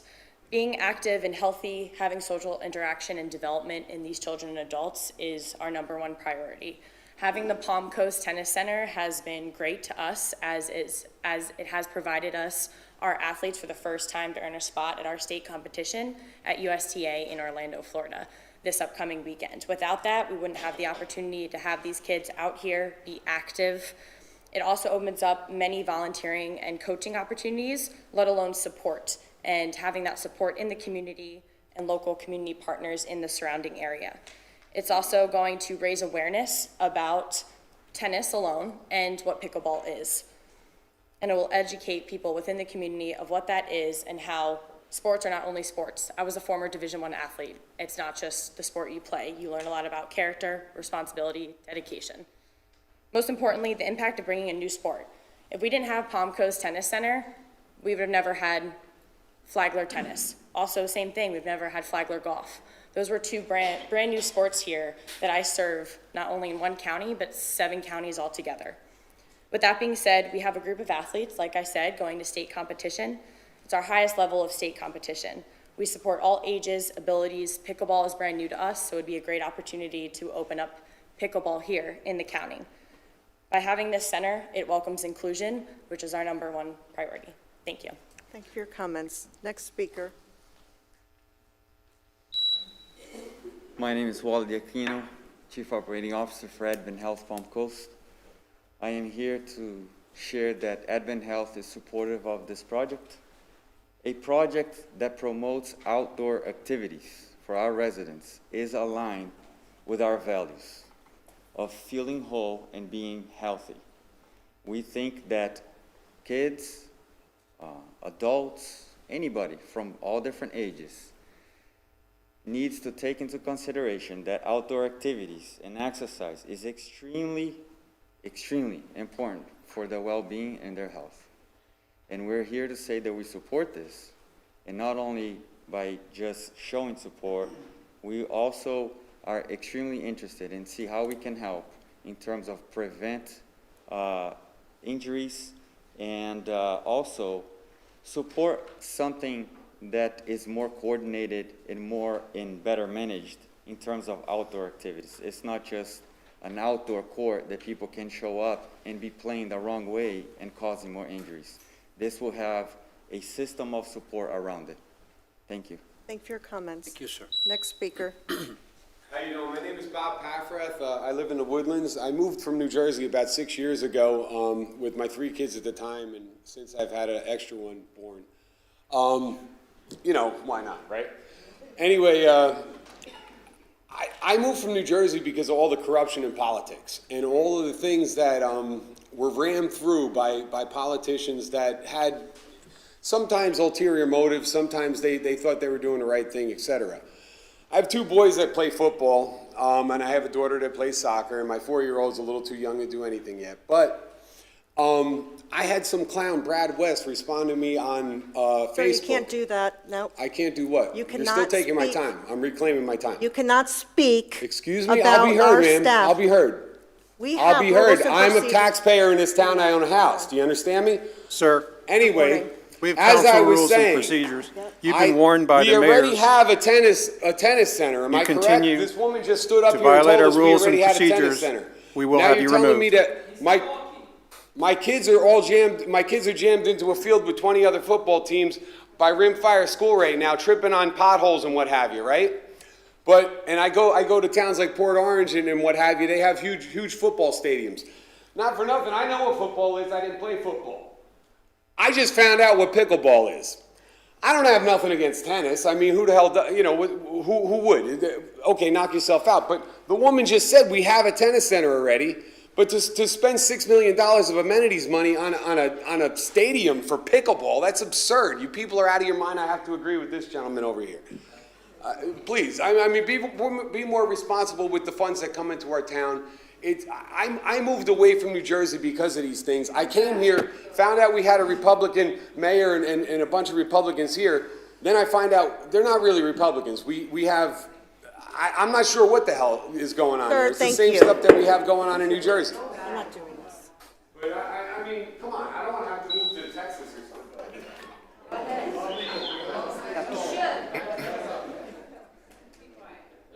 Hi, my name's Sam Royer. I live over in the east section, and I just actually had a question. With regard to some of the organizations you spoke about, PAL is a big part of this community. A lot of times they're always looking for areas to congregate in, do sports activities. I'm all for sports. I don't know a lot about this, I apologize, but will this operation be open to bringing nonprofits like PAL in to have kids come and congregate? And I had to Google pickleball too, unfortunately, but to do things like that. So I don't know if that's a question I'm allowed to ask, or is that something you can answer later? Okay. Absolutely. That's all Thank I was you. curious about, if PAL would be able to, use this facility, because they're always looking for good things. Thank you very much. Next speaker.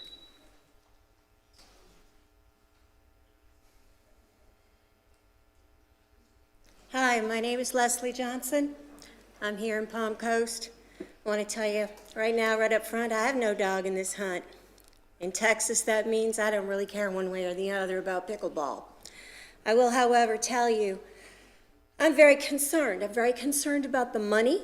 I'm very concerned about the upkeep. I'm hearing $6 million, well, actually $5,750,000 to just build this facility. Sounds great, sounds wonderful. I want activities for the kids too.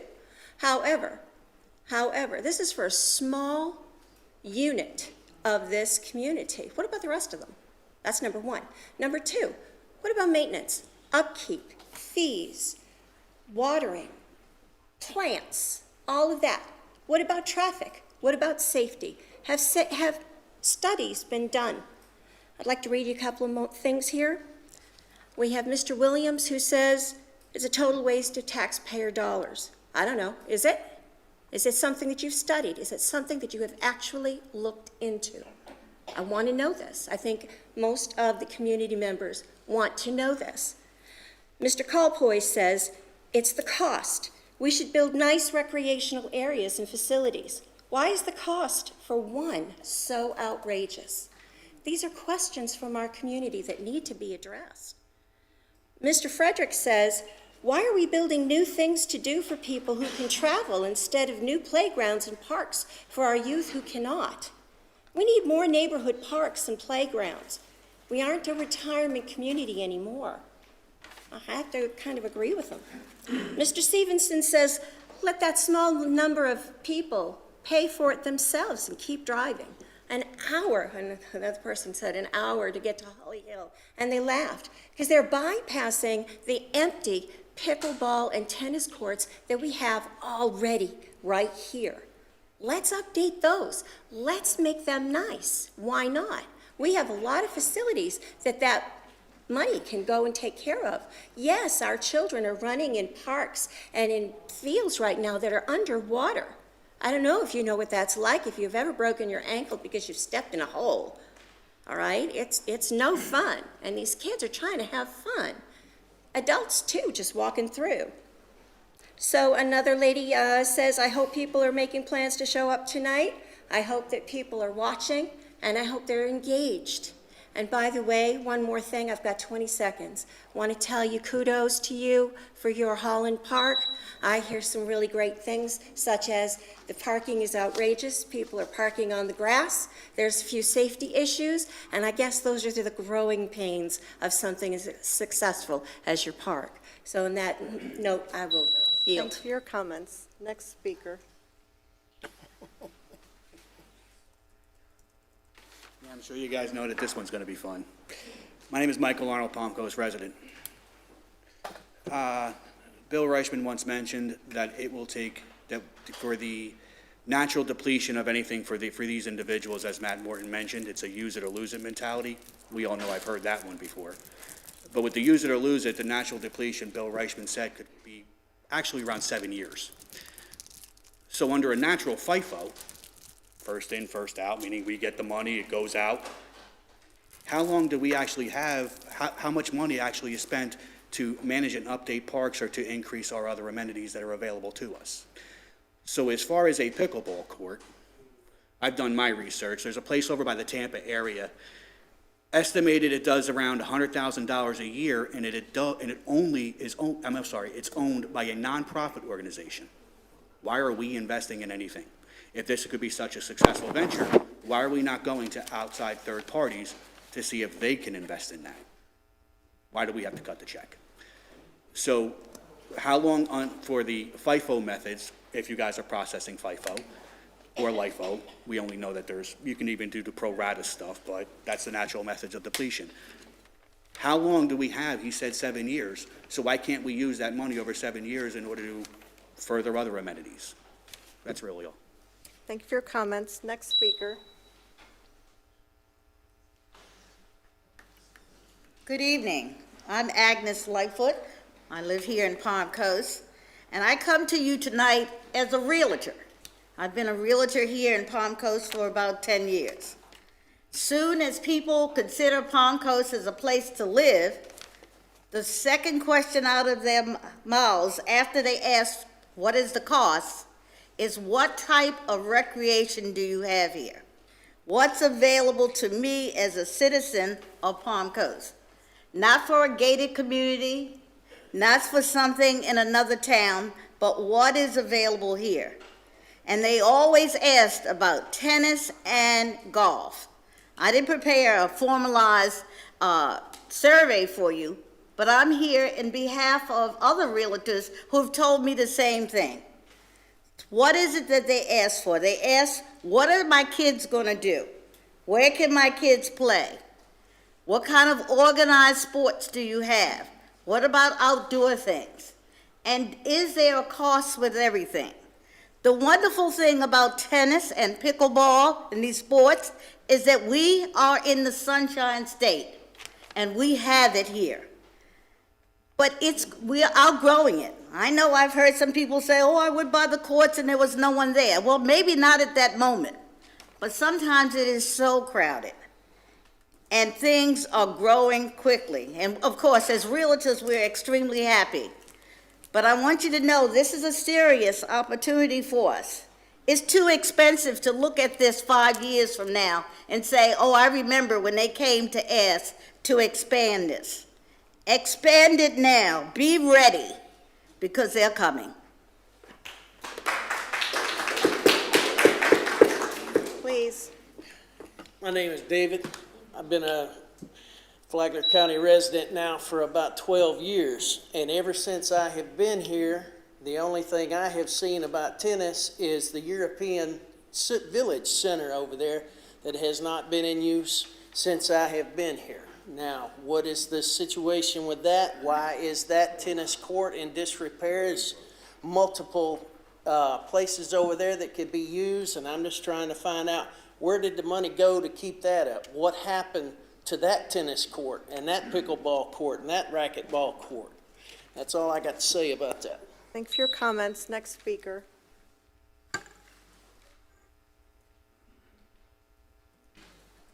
Alan Lowe, Palm Coast. I'm not opposed to pickleball courts. And although I do not oppose the pickleball courts, I do have a problem with the price tag. The Phase 1 estimate is $5.6, $5.7 million.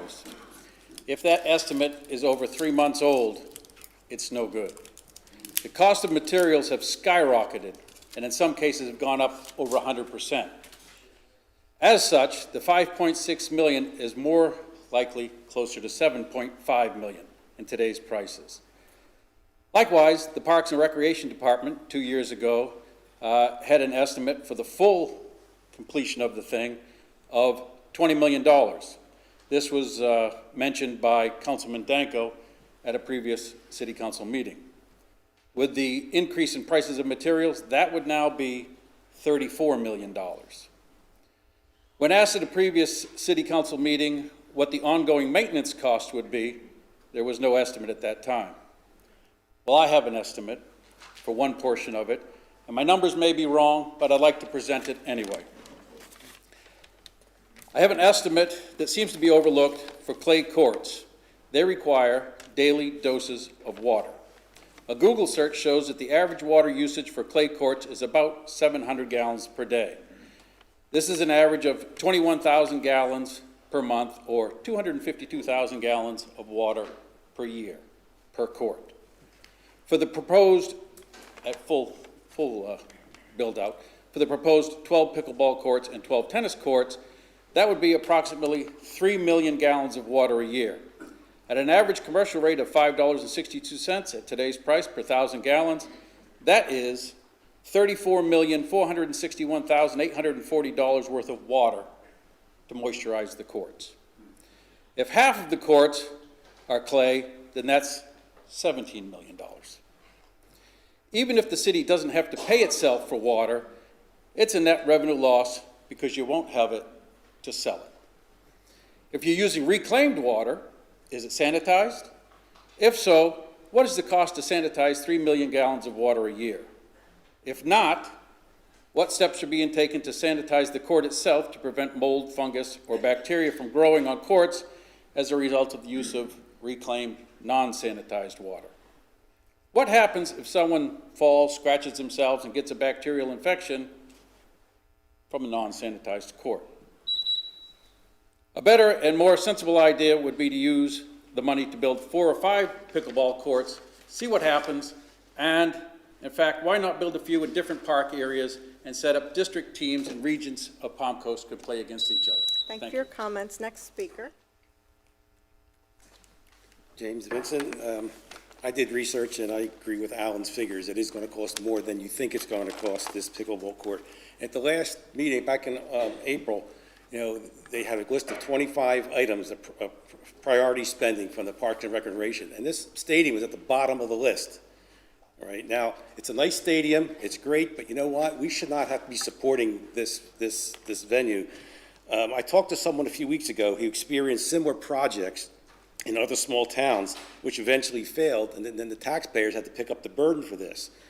If you really want the stadium, it needs to be self-supporting. Corporations, cut the size down, have sponsors, fundraising, or private donations. Hey, if Riley's name's going to be on it, let him pay for it.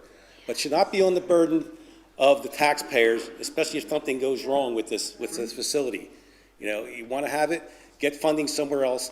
We have our money to be spent in better places, like the gentleman said earlier today, a bike paths that could not be have a problem with traffic and such like that, and street lighting and improving our streets. That's where the money needs to go. So let's spend our money wisely. Thank you. Thank you for your comments. Next speaker.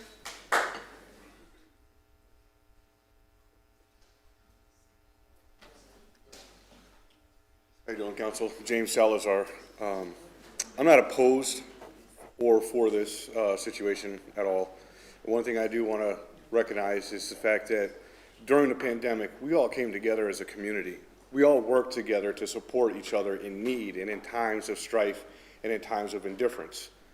So when it comes down to this, I think that if we have a community decision to find private funding for this event and find private situations for these people to be able to put on their pickleball tournaments and continue to engage in this, why should the people and the citizens of Palm Coast be left to engage in something for a few and not for the masses? We have so many different situations in our community that need to be addressed that haven't even been looked at. But we're going to look at spending millions of dollars on something that only satisfies the appetites of a few instead of the appetites of the many. Thank you. Thank you for your comments. Next speaker. Hi again, Chris Martin. I mean, we already have a tennis facility, which is pretty good. I mean, I use it, I play tennis, and it's good. You know, there's a lot of courts there. I've never had a problem getting a court. It's good, you can get coaching, it's a great facility. I mean, I just hear about the European Village, which I was so sad to hear about. They had great grass courts, at a stadium, you know, and it was just left to rot. Even until only this year it was bought up again. You know, the city could have bought that easily and renovated it if that was really a priority. You know, I know this money's come in recently, but, you know, I think it would be better to spread between many other projects, you know, smaller projects, put courts in parks like another gentleman suggested. You know, there's no track or field team within 50 miles. You know, there's no skate park locally. You know, I just think you need to think carefully about spending so much money, which I know is a windfall and it's good. We should need to spend it on something, but spread it between a variety of sports and not risk having a white elephant, which is going to cost taxpayers in the future as well. Thank you. Thank you for your comments. Next speaker.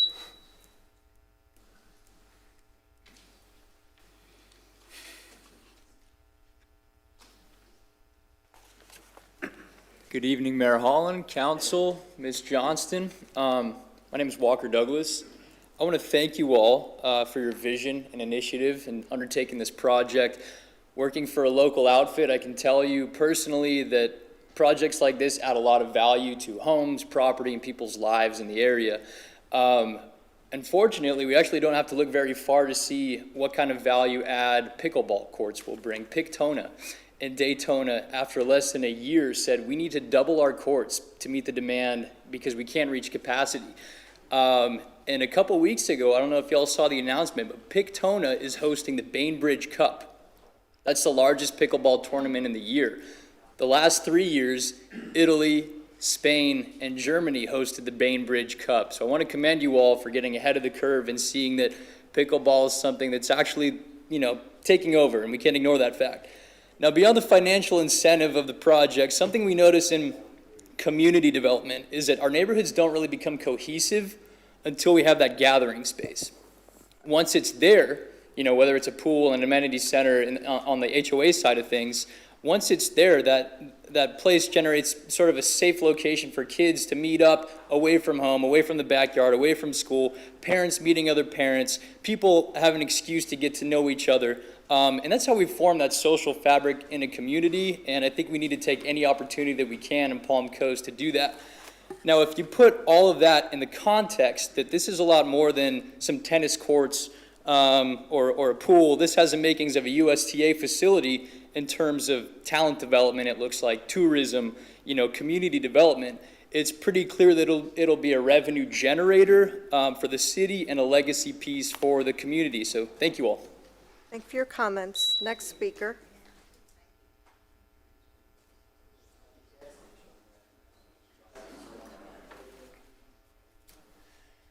Good evening, Mayor Holland, Council. My name is Johnny Rocco, I live in Palm Coast. I want to address this young man, Nick Clofus. Sir, pursuant to the council rules, please address your comments to the mayor. That's what the council has adopted. So you can make comments, but just address them to the mayor, please. Okay. Thank you very much. You're welcome. This young man ought to be reprimanded by the way he talked to us about mask Well, we don't care if it's We're an here to impression talk about this big. tennis, sir. This agenda item is here to talk about tennis. Well, I want to make my voice heard about this young man. Yeah, I know, sir, but that's not the appropriate time to do so. Well, I'm gonna tell you I will what. let him know, sir. I'm gonna tell you what. He ought Thank he you. ought to be reprimanded for talking to us, Sir. speaking down to us. Sir, Because we're going forward, we ain't giving y'all an inch. Stop.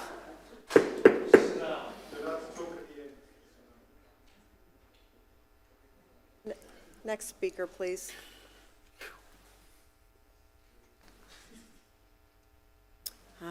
Good evening. My name is Monique. I'm not opposed either to the pickleball court. My, again, is issue with the price tag. I didn't even know what pickleball was. I was like, what is that? But I grew up playing tennis. I loved tennis, big advocate. I've been to the tennis court once.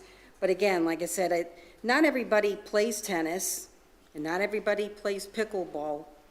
And I just feel like a lot of money going into this one venue when we could have other things. Other people come to me and go, we don't have anything for kids to do here besides tennis, splash pad, parks, and bowling.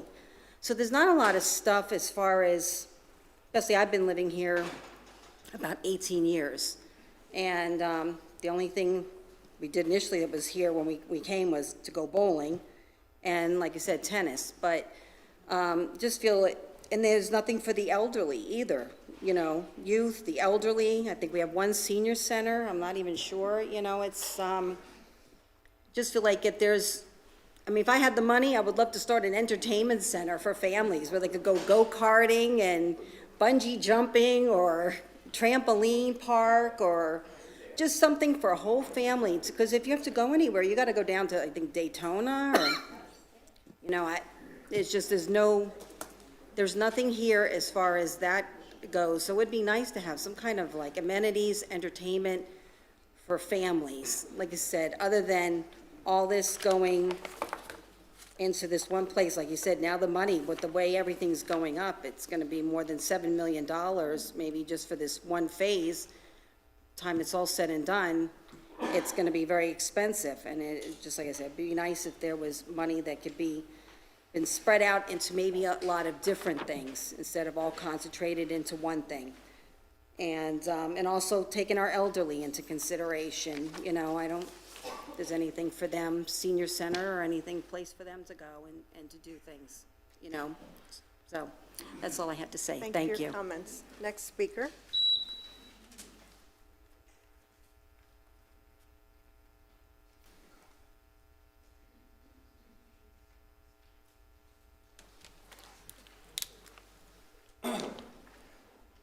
Well, good evening. I'm going to read from my prepared remarks this evening. your name, sir? Your name, yes. please? My name is Casey Cheap, and I'm a Palm Coast resident. Tonight, I want to comment on the proposed expansion of the Palm Coast Tennis Center. I must respectfully but firmly reject the findings of the report authored by the Regional Racket Center Advisory Council that recommends Palm Coast spend a budgeted $5,725,000 on the expansion of the tennis center. The Racket Center Council is weighed heavily toward both city employees, tennis, and pickleball ambassadors in the community. That's a direct quote. Although the report uses language such as more than 3 million pickleball players nationwide, also a direct quote, and notes that Palm Coast could grow to a population potentially of 150,000 by 2035, both seem like arbitrary points when you consider not addressed in the report were how many new players annually the expanded facility is expected to attract, how much new revenue would be expected for the city once completed, if any, and how many permanent jobs will be created post-construction, if any. The issue of real demand for expansion is never addressed in this report. A series of public input meetings included a combined total of 82 attendees, most of whom were already tennis, pickleball, or otherwise racquetball enthusiasts. Such a small participation in a city with an estimated population of 94,000 plus is shaky justification for this expenditure. Not considered were the majority of Palm Coast residents who will never step inside the facility but are expected to foot the bill for this taxpayer-funded boondoggle. The facility could also become a permanent deficit source for the city. The $5.7 million allotted here for construction does not consider the long-term maintenance cost. Phase 2 is even more mysterious, with completely unknown cost and timeline.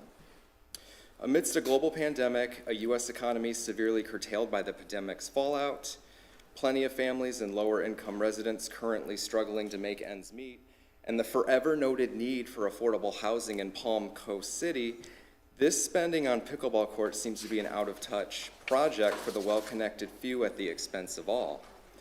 I implore the council to delay any decision on funding this expansion until more input is given from residents, more transparency on the demand for this expansion is also given from the city.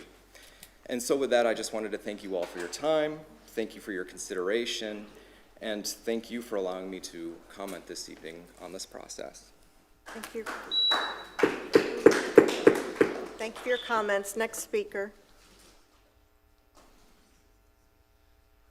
Hi, my name is Pat Madden, and I'm a new resident to Palm Coast in 2020. And I would just like to say, in part due to the pandemic, it's very difficult to get to know your neighbors. But as a new member of the tennis community at Palm Coast Tennis Center, I have met wonderful people throughout the city, and it's been a wonderful experience. And basically, if that center had not opened up to me personally, I would probably be sitting in my home, because I really haven't even met my neighbors yet, most of my neighbors. So I just want to say that the members do pay dues, and they contribute to a lot of the fees, and I don't have any stats or any information to counter some of what has been presented up here, but the members do pay dues, and we do participate in the community in so many different ways. It's a way for us to get out there and be a part of the community. Thank you. Thank you for your comments. Next speaker.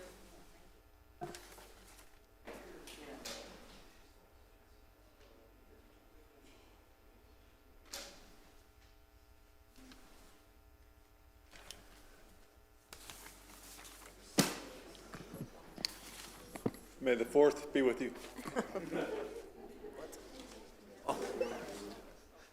Can you hear me okay? Probably. My name is George Opelka. I'm the father of the man with all the hair you saw up on the video earlier today. So next time he comes to town, I'm going to take him to the man cave and we'll get service where I frequent. Anyway, thank you for giving me the opportunity to speak for a few minutes. I'm honored to be here. Palm Coast is everything everybody says it is. I ride my bike to work 8 to 10 miles a day on our wonderful trails. I've been to our splash pad. I've been to Holland Park, and I thank you for making Holland Park everything it is today. So, in terms of tennis here and supporting the initiative, I don't have any stats either, because I've ignored stats.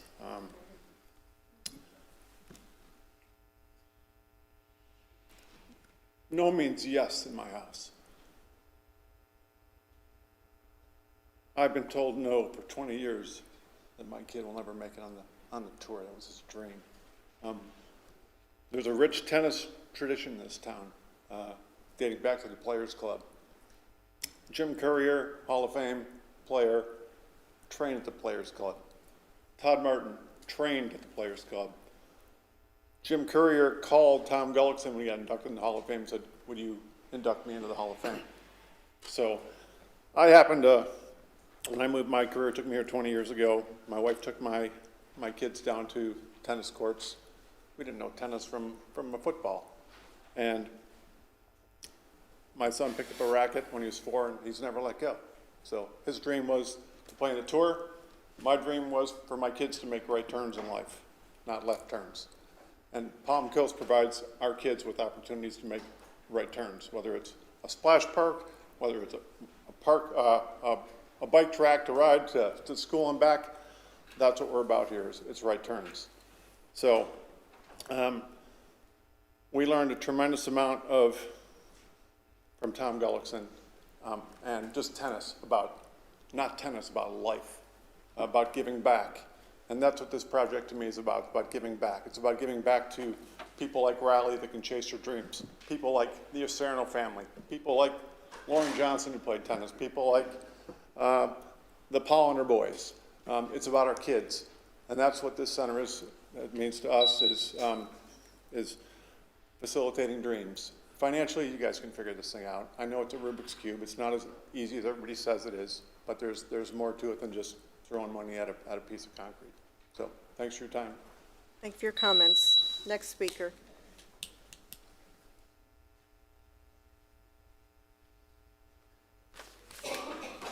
We'll close public comment. Mayor, we did have someone on Zoom. On Zoom? Yes. Hi, it's Molly Zimmer with United States Tennis Association. Can you hear me okay? Yes, please go ahead. Perfect. Sorry I can't be there in person. We are still working from home at this point, but I did want to really reach out and stress the strong support that we have felt from the Palm Coast Tennis Center and the city of Palm Coast for the number of years that they've been open. I just moved here when you opened in 2007, and the first thing I did in my job with the United States Tennis Association was to open that tennis center. So it has a very near and dear place in my heart. They are strong supporters of USTA programs from adult leagues to junior team tennis, and also recently coming on board as a partner with the Special Olympics of Florida. And you heard Kelly speak about that relationship. So share with you that in the past year, there have been 4 million new players to the game of tennis. And that is a result that it is a safe sport to play during these crazy pandemic times. So anything associated with tennis, whether it is a tennis court, a racket, ball, clothing, apparel, lessons, clinics, is growing, it's on fire, and it's across the country. So just wanted to share our support of the Palm Coast Tennis Center and wish them well in this endeavor. Thank you so much. Okay. So a lot of input received this evening. I greatly appreciate everyone being here tonight, and I certainly appreciate those that showed civility within this conversation. And so I know our council has some points and questions, so I'll start with our Vice Mayor, our Vice Mayor Branquinho. Thank you, ma'am. When you put us here to make decisions, representing you. Some of those decisions are kind of tough because you hear one side and you hear the other. Is one side right? Is one side wrong? Those are the questions that we have to answer. I've heard a couple of things here tonight. Some people never heard of pickleball. Welcome to the club. I haven't heard about pickleball until 3 years ago. But I realize it's probably one of the fastest growing sports in this country. Because like some other people, Google it. I did.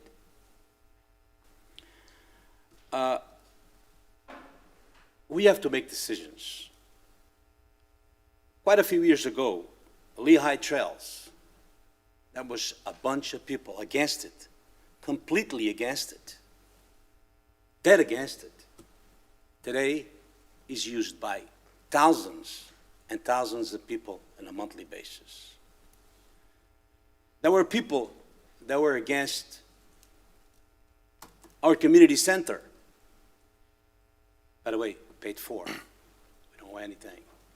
And right here, one of the things that Councilman Danko said, and I agree with him, we eventually probably going to need another one soon because the way we're growing. This one is paid for. People were dead against it.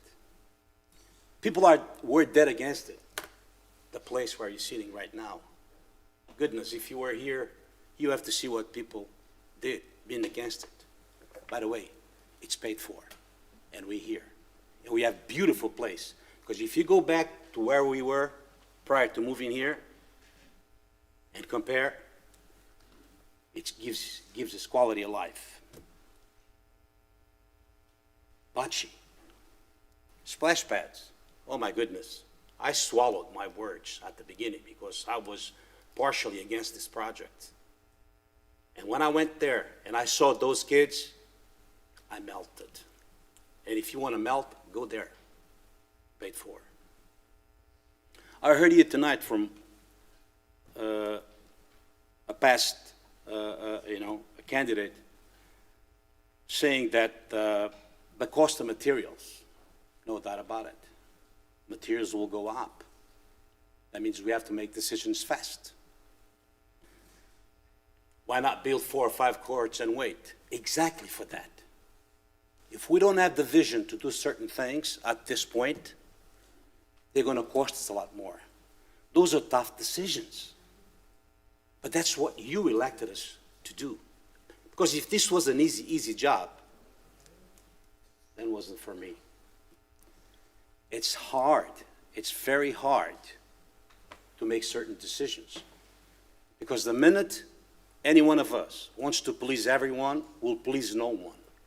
So it makes our decisions very hard. Talking about business regarding this. Most of us here are for small business. Tell the hotels about the business they're going to get with this. Right now in Spain, it's going, I think the tour, I believe it's the tennis tour.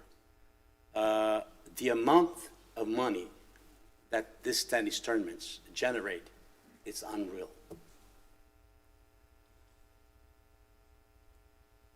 Also, it's an amenity for us. It's an amenity for us. Honestly, after listening to everybody, I'm favoring it, building it.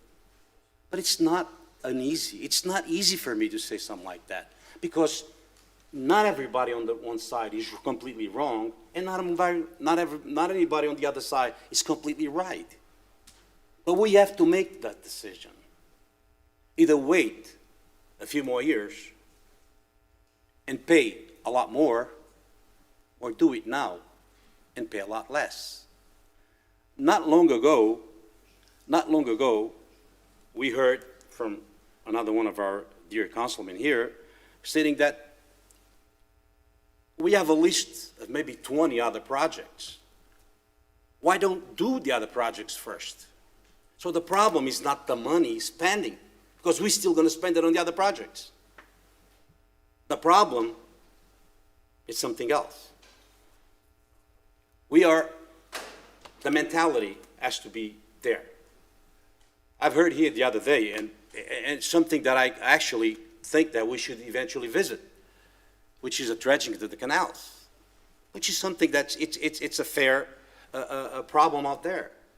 But if we're going to compare this with a dredging, by my estimates and certain things, certain inch that I got, is we have about registered in Palm Coast about 150 boats that would need dredging. If you're going to divide $50 million by 150 boats, it's going to cost close to $300,000 per boater here. So these are the decisions that we have to make. They're not easy. And if anybody thinks it's easy, my friends, so every 4 years, you could make a chance. Please help us out. That's why you're here. You're helping us out to make the decisions. So if some of us don't do or vote for the decision you want, it's because we're making the decision for some other people, and doesn't mean that you don't deserve the consideration. Thank you for your attention.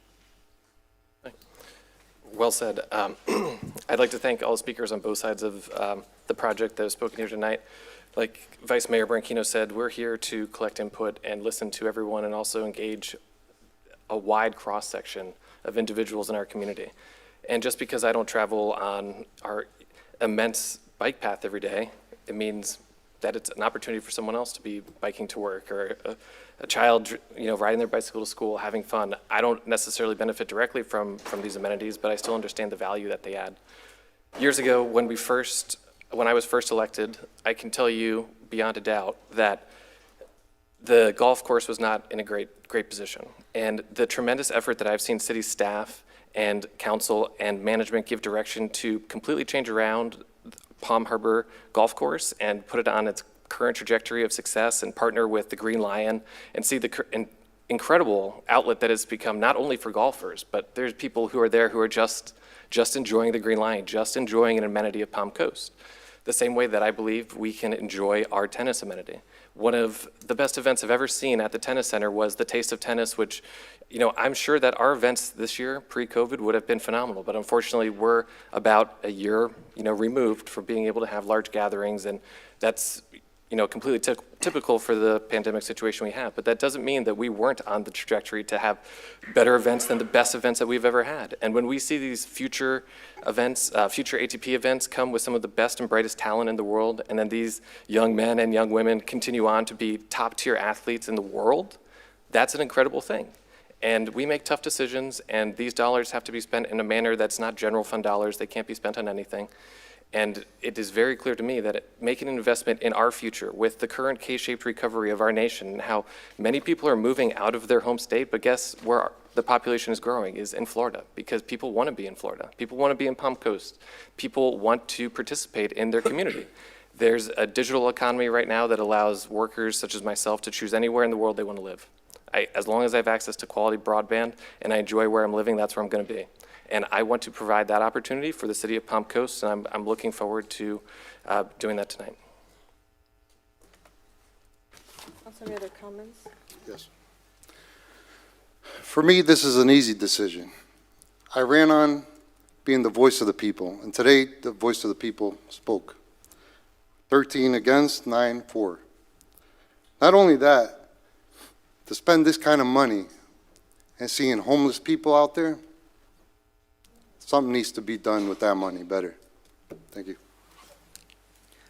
Well, I think tonight we've heard opinions for, we've heard opinions against, and I agree with Councilman Burkino. We're here to make tough decisions. But before we make those decisions, I think we need to have a few more facts. And I am concerned about the increased cost in construction, and that's a recent increase because there's been an uptick in construction. I'm also concerned about the numbers that Mr. Lowe brought up. I don't know if they're true or not, if they're real, but if they're even close, I'd like to know more. How much will it cost to water these courts? I'd also like to know how much staff, how many staff people we will be hiring and paying, not out of this money, but out of tax dollars.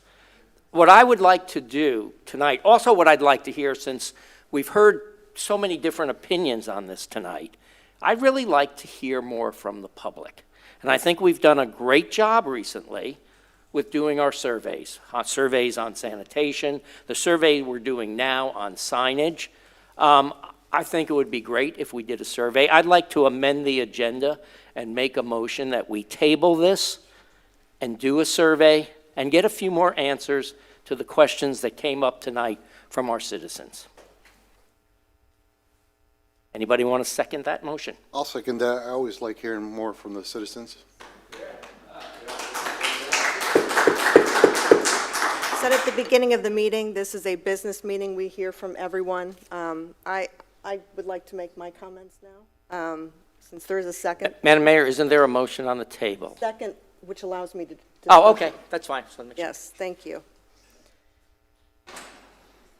Palm Coast, as many of our residents know, was incorporated in 1999. It was master planned by ITT Corporation. I've been here for 36 years. I remember the Players Club very well. It was one of the many amenities that ITT invested in to attract retirees to this community, and it was very successful in doing so. I'm sorry, I'm speaking now. Ma'am, thank you. Along the years, as the city became, again, incorporated in 1999, ITT divested its interest in the city of Palm Coast and actually looked at other ways to invest in their business models. And when the city incorporated, it still kept a lot of the quality of life and amenities that brought so many of our residents here. I mentioned I came here and there were 10,000 people in the entire county. There are 95,000 people now, and each of our residents came here for a certain reason. I remember the days when Indian Trail Sports Complex didn't exist. I can't even imagine what the 900 kids that play in the spring and the fall league, what they would be doing if those investments were not made. Our 125 miles of connected trails that anybody can utilize at any given time, and I can tell you are heavily utilized by a variety of residents and a variety of age groups that get to enjoy the outdoors and connect with their friends, their neighbors, their family members, and it's a great way to socialize and become healthy.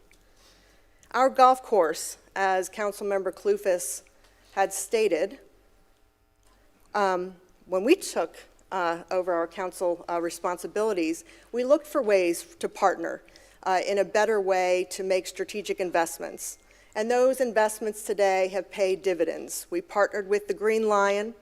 The Green Lion made some investments of their own. It's a very active restaurant that's utilized not only by the Men's Association of Golf, the Women's Association of Golf, but residents in the neighborhood, businesses, birthday parties, weekend events, brunches, and it's also been a job creator for the Green Lion and the owners of the Golden Lion. So very proud of the accomplishments of over the 44,000 rounds of golf that were played, even in the worst of times.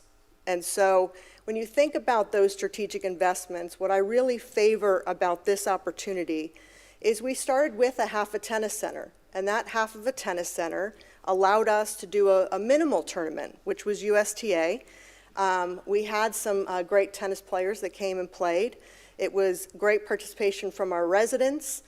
Visitors came in to watch the tournament. Our hoteliers, our restaurants, our small businesses were very happy to have the event hosted right here. But we're limited in the ability at this facility to grow tournament opportunities. We do not have a full recreational facility to do so. This facility, we're not just talking about pickleball or tennis, we're talking about another opportunity to have access to a multi-purpose facility that would be housed in the southern portion of our city. That access will be housed by organizations like PAL, by nonprofit groups, by organizations that wish to utilize our facilities as they do at our community center. Several hundred programs are utilized at our community center. And I remember the days of the absolutely do not spend a dollar on Holland Park. That is a regional facility today that is utilized by all generations, and it is crowded every single solitary day.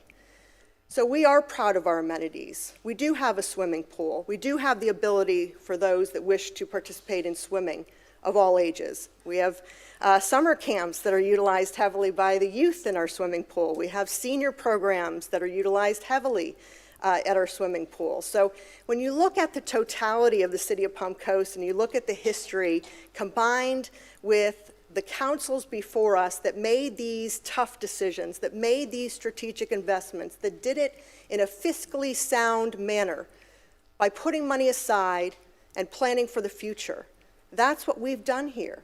We have taken park impact fee dollars that are to be utilized in a recreational facility, and years ago we decided that this was a wise investment to expand on a current facility, to partner in a business model, partnered with our healthcare partners, meaning we're going to have the opportunity to really look at sports medicine and actually advance opportunities in sports medicine right here in our community, to have the ability to have another restaurant, another private entity coming in and utilizing space for our residents in the southern portion of our town to enjoy, to get together with their neighbors.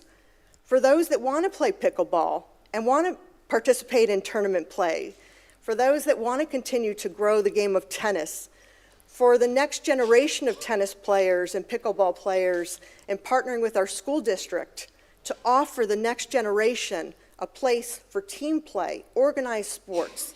That's our investment in public safety as well. That's what keeps our community safe. It's another way that keeps it growing in a responsible manner, And it's another way to keep our quality of life as a priority in our community. It's what keeps our property values continuing to climb year after year after year. So these are strategic investments. We have thought long-term. These are conversations we've had over the last several years. And this opportunity is here, and it's now, and I'm proud to support this opportunity. So there is a motion and a second on the table. I will call the question for the motion. Well, do we still have a little further discussion? You can certainly discuss. Great, terrific. So my concern also, and Councilman Burkino mentioned it, is there's a list of 25 capital improvement projects from 2 years ago, Parks and Recreation, but they've never been prioritized. So we haven't prioritized things, and that's a concern. Do we need another senior? Do we need a senior center? Do we need another community center? Do we need more trails? Do we need more community parks? You know, if you're home in your house and you've got 25 things you want to buy, well, you kind of prioritize them. What are we going to get first? And then what are we going to get second? What are we going to get third? We haven't done that. And that's a concern I have too. Because we really should do that before we just pick something and spend this money. And all I'm suggesting here with my motion to table what we're doing till we get a few more answers and we get some more comments from the public, like a survey, is it's a very short time it would take to do that. According to our city manager, we don't have to spend this money right now. We don't have to spend this money for a few years. We certainly can take a month or so, or maybe 2 months, and make sure that this is where we want to spend this money right now. And I just think we owe it to our population. We have, over 90,000 people now in this city? We've heard from a group of, I don't know how many people are here, 50? I'm not sure. I think doing a survey, as we've done with trash sanitation, as we're doing now concerning business vehicles and driveways, I think we at least owe the public an opportunity to give us their opinion. I think we'll be better informed to make that tough decision that Councilman Burkino was saying we need to make. Is there any other comments? So the motion is to table on the floor. I'll call the question. All those in favor of the motion, please say aye. Aye. Aye. Any opposed? Opposed. Motion fails. Is there another motion? Please.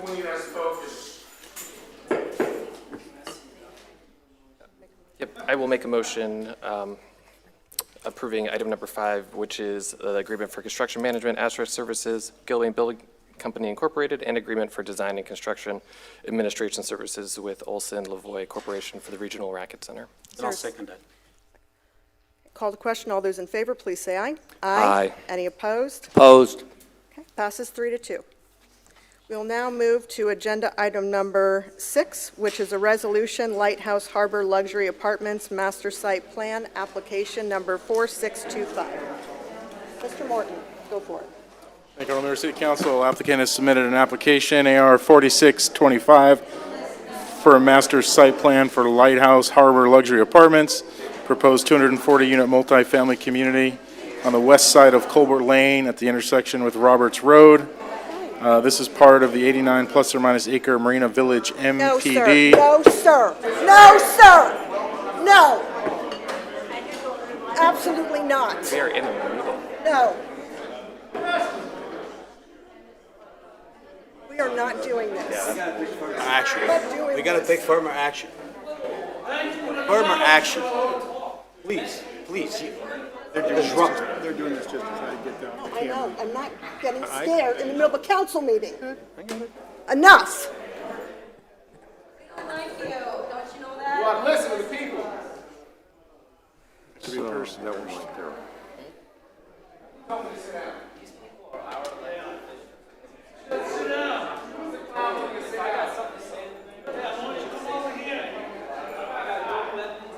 Mayor, council. Mayor, council. We take a break? We are moving forward. Mayor, council, let me have a conversation with the mayor and the council before we move on with this agenda item. what just happened is unfortunate, and it's not productive to the results that we're trying to achieve.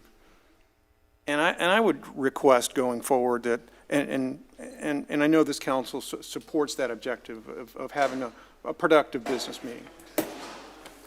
I would remind all of you to understand that the council rules and procedures provide that the mayor does have control of the meeting. And I would ask all of you, so that we can work as a team, to try to conduct these meetings in a professional, civil, and business situation, which we have, and which we just did.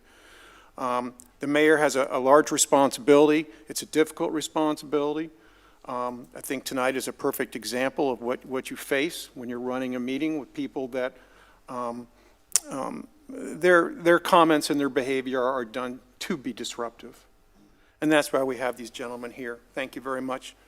And so I would simply ask this council to continue to support your mayor. She has the duty to warn disruptive citizens and participants, and if those warnings are not heeded, to ask these gentlemen to be removed from this council, so that this council can conduct its business, win or lose. The entire council can conduct its business in a professional, civil manner. And I speak to all of you because I would respectfully suggest that whether we're on the winning side or the losing side, we need to work together as to the process. And so if going forward, we've got some other items on tonight. We've got citizen comments coming tonight. And so I would ask you to support the process and support the mayor in a very difficult job that she has. Thank you very much. Thank you, Mr. Reichman. As to agenda item number 6, before we proceed, this is a quasi-judicial matter, so if there have been any ex-parte communications on this matter, those need to be disclosed at this time. None whatsoever. I've had none. Thank you very much. We are continuing with the city manager's presentation of item number 6, which is the Lighthouse Harbor Luxury Apartments Master Site Plan. Go ahead and turn over to staff who's here tonight to present this master site plan, MPD, to the council. Thank you. Good evening, City Council. Ray Tyner, Deputy Chief Development Officer. This application, as stated, is a technical master site plan. It was part of the Marina Village Master Plan Development Agreement. This property was annexed into the City of Palm Coast in 2019 from Flagler County.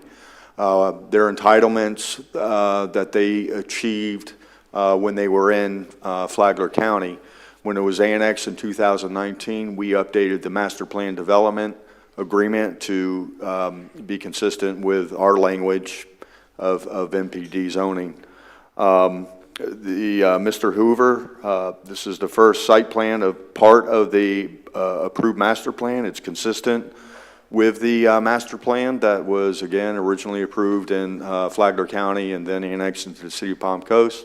And Bill Hoover will have the staff presentation. Good evening, Mayor, Council, and members of the public. Lighthouse Harbors, it's a multifamily project located on a 22-acre site on the west side of Colbert Lane, approximately at the intersection where Roberts Road intersects with Colbert Lane. Gel Corp is the contracted purchaser, and they've applied for a master site plan for 240 homes.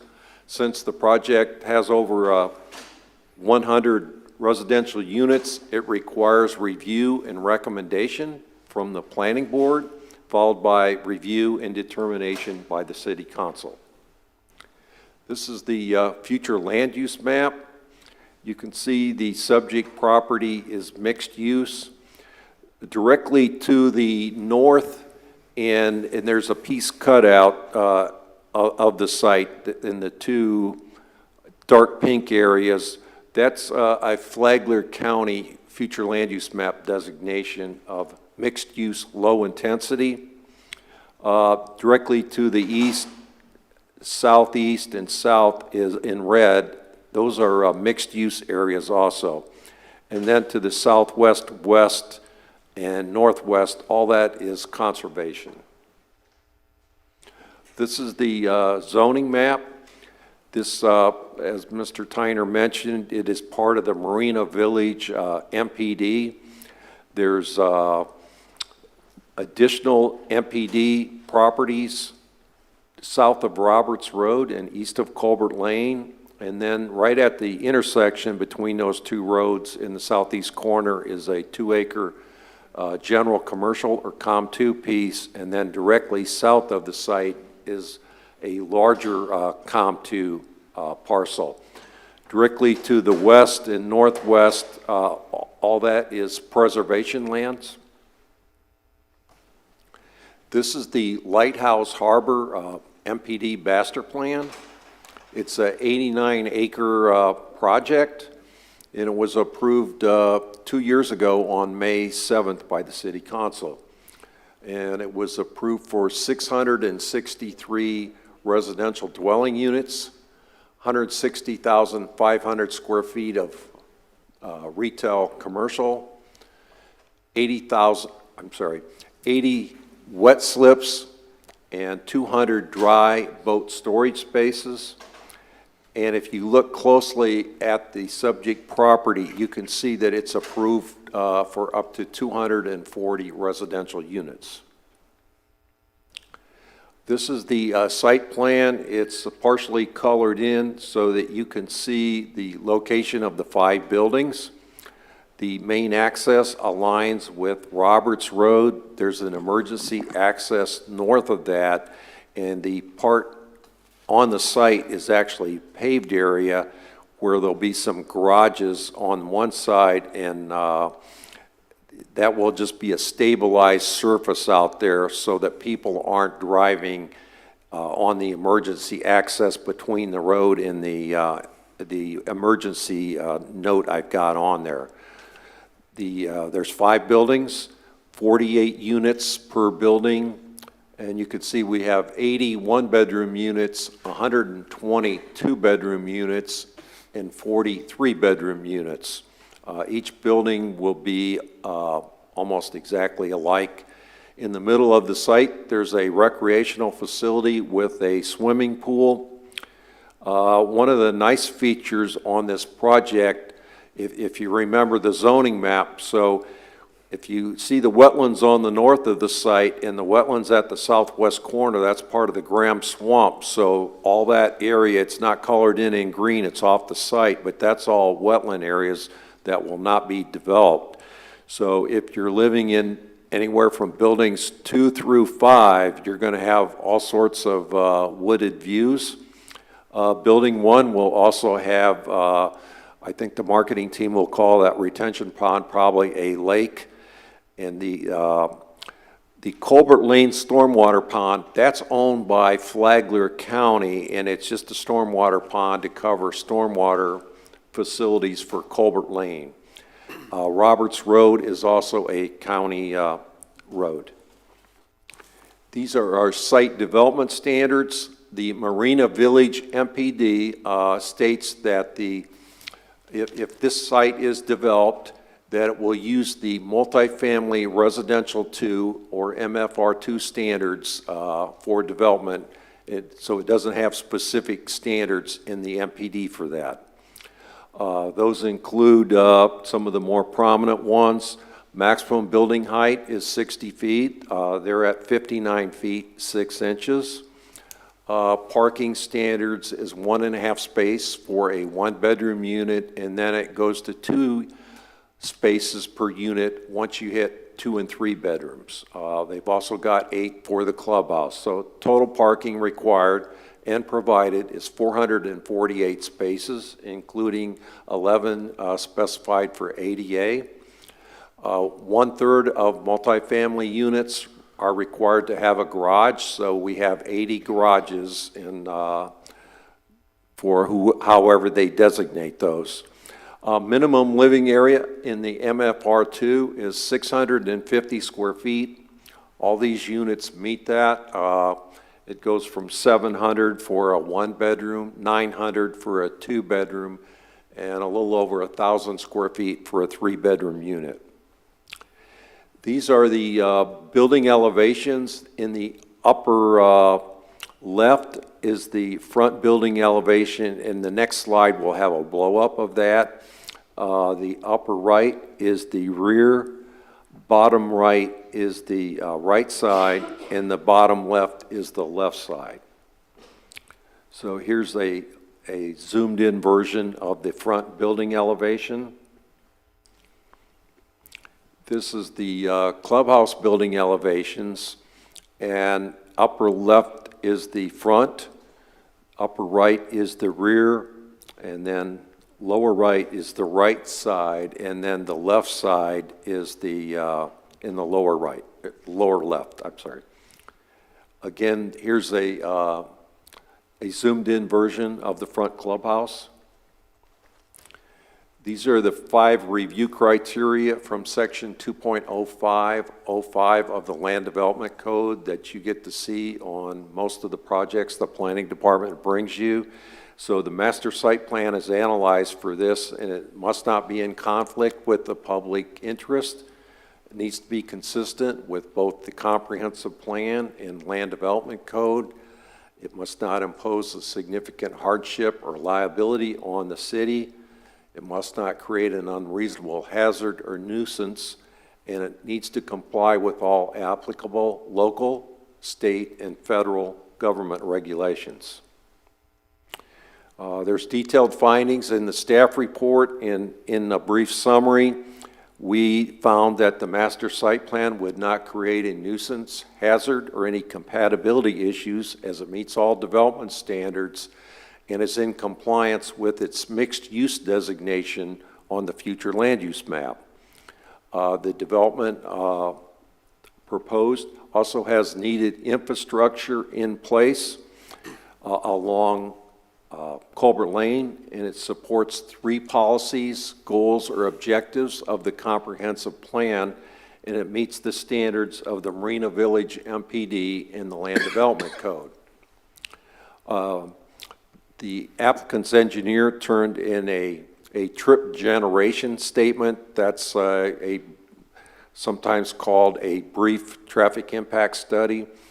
It shows that the mid-rise multifamily apartments would generate 1,306 weekday daily trips, so that would be 653 exiting and 653 entering, 77 weekday AM peak hour trips, and 98 PM peak hour trips. Culbert Lane is a Flagler County roadway, and the traffic statement advises that even with the project's traffic included, the roadway will be at an acceptable level of service. Based on 2021 transportation impact fees of about $1,800 per unit, the project will pay about $434,000 towards future transportation improvement projects. The planning board met on April 21st, and it was found in compliance with the comprehensive plan and recommended for approval to the city council by a 7-0 vote. If this is approved by the city council, the applicant's engineer would submit a technical site plan that would be reviewed administratively by the city, and then they can submit building permits as the technical site plan is getting finalized. The Planning and Land Development Regulation Board found this project in compliance with the comprehensive plan and recommended approval to City Council for application 4625, Lighthouse Harbor Luxury Apartments, a master site plan for 240 homes, so the developer may apply for a technical site plan subject to one condition, that the project meet all applicable development requirements, including school concurrency, during the technical site plan review process. The applicant's representatives are in attendance. Scott Miller is here from Gel Corp, and Kurt Wempe is a engineer from Alliant Engineering. Thank you. Yes, sir. Good evening. I'm Scott Miller from Gel Corp. I live in Orlando, Florida. Yeah, really, I think a lot of what our project is about, Bill did an excellent job, so maybe he should do these for me in the future. You know, this is a quick presentation that we put together, just to sort of highlight what we're doing here, we looked at a number of properties in Palm Coast. We've actually acquired a different property on the other side of town for a different type of development.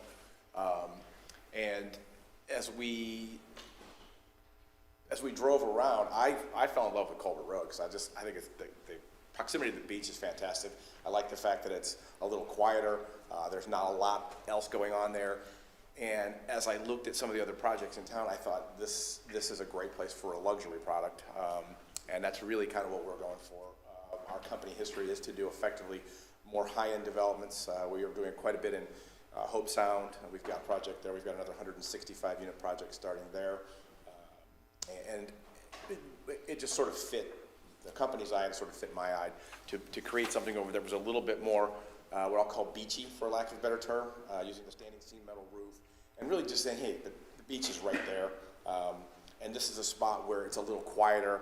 Our marketing plan is to go for what I'll just call the more affluent, transitional folks. This isn't really the type of place where we would expect people to live there long term.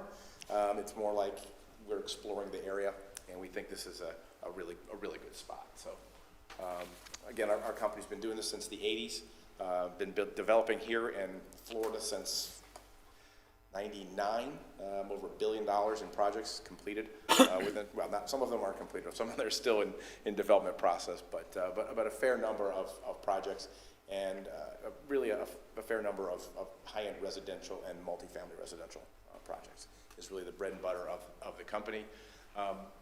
I specifically was brought into the company for two different things, which is multifamily residential and some industrial products. So the company's going to be branching into light industrial projects as well. Can I ask a question here?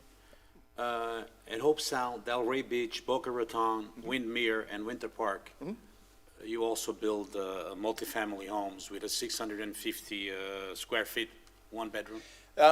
No, we haven't built any that small for the one bedrooms. So a fair number of those have been a rental product.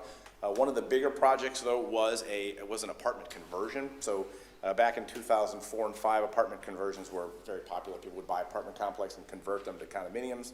Now there's people trying to kind of reverse that. But those had small one bedrooms in like the 550 to 600 square foot range as well. Thank you. I have a question also. Yes. Just so people can understand, what's the difference between luxury and non-luxury apartments? A lot of it's fit and finish. So, when you look at a building, you're going to see they'll all have sort of a similar look. I mean, it's not, we're not reinventing the wheel. A lot of it is fit and finish. It's going to be upgraded cabinetry, countertops. It's going to be a lot of apartment projects in Palm Coast and really around the state will use a type of federal funding that allows for a lower rent because they're getting a benefit on their financing packages, but you have to have some type of workforce component and a lower income component. We're not doing that. We're using traditional funding. And part of our strategy is to increase that fit and finish on the interior and as much as the exterior as we can to have a little bit higher rent. And I think part of what makes that is the location, the amenity, and the fact that we've got a conservation easement all the way to the west. It's sort of not in the middle of everything else, and I think that lends itself to a more quiet and upscale type of project. This is going to bring more value to the area. I believe so. Thank you for doing that. Thank you. May I ask one question? Oh, certainly. This is a bit ancillary to this project, but with the amount of development we've seen on Colbert Lane, do we have reuse water that runs up Colbert? And has that accelerated any change in our plans or anything like that? We should let Steve answer that question, but I don't believe we do. Okay, understood. I was just refreshing my memory. Yeah. Thank you. So I just thought I'd throw, just see a couple of examples of what we're doing. Again, in Hope Sound, this is really right across the street from Jupiter Island. But again, a luxury multifamily project. Those homes start at $1.25 million. There's 22 of them. We've got, I think, 14 of them sold, and we haven't started to break ground the next 14 yet, so we expect that to happen. So again, the reason that I thought that was relevant is that we're used to luxury development, and again, like I said, a lot of it is fit and finish. If you look at some of the other projects around the state, there's a lot of granite, there's a lot of what I'll call builder-grade cabinets, there's a lot of vinyl flooring, and we're going in a different direction on that. So a lot of that becomes something that you wouldn't necessarily see from the road. So you can see this is a quality project, and a fair amount of effort went into that as well. So also, we've got a 32-unit development down in Vero Beach, just off Avalon Park, State Park. Again, single-family development, developed the lots, selling the homes. We've got about half of those sold. Some of those we are not going to build. We just sold the lots to folks. But again, it's kind of the type of project that we do as well. The next, see a nice aerial of that right by the beach. And what's great about that project is we have access to the beach.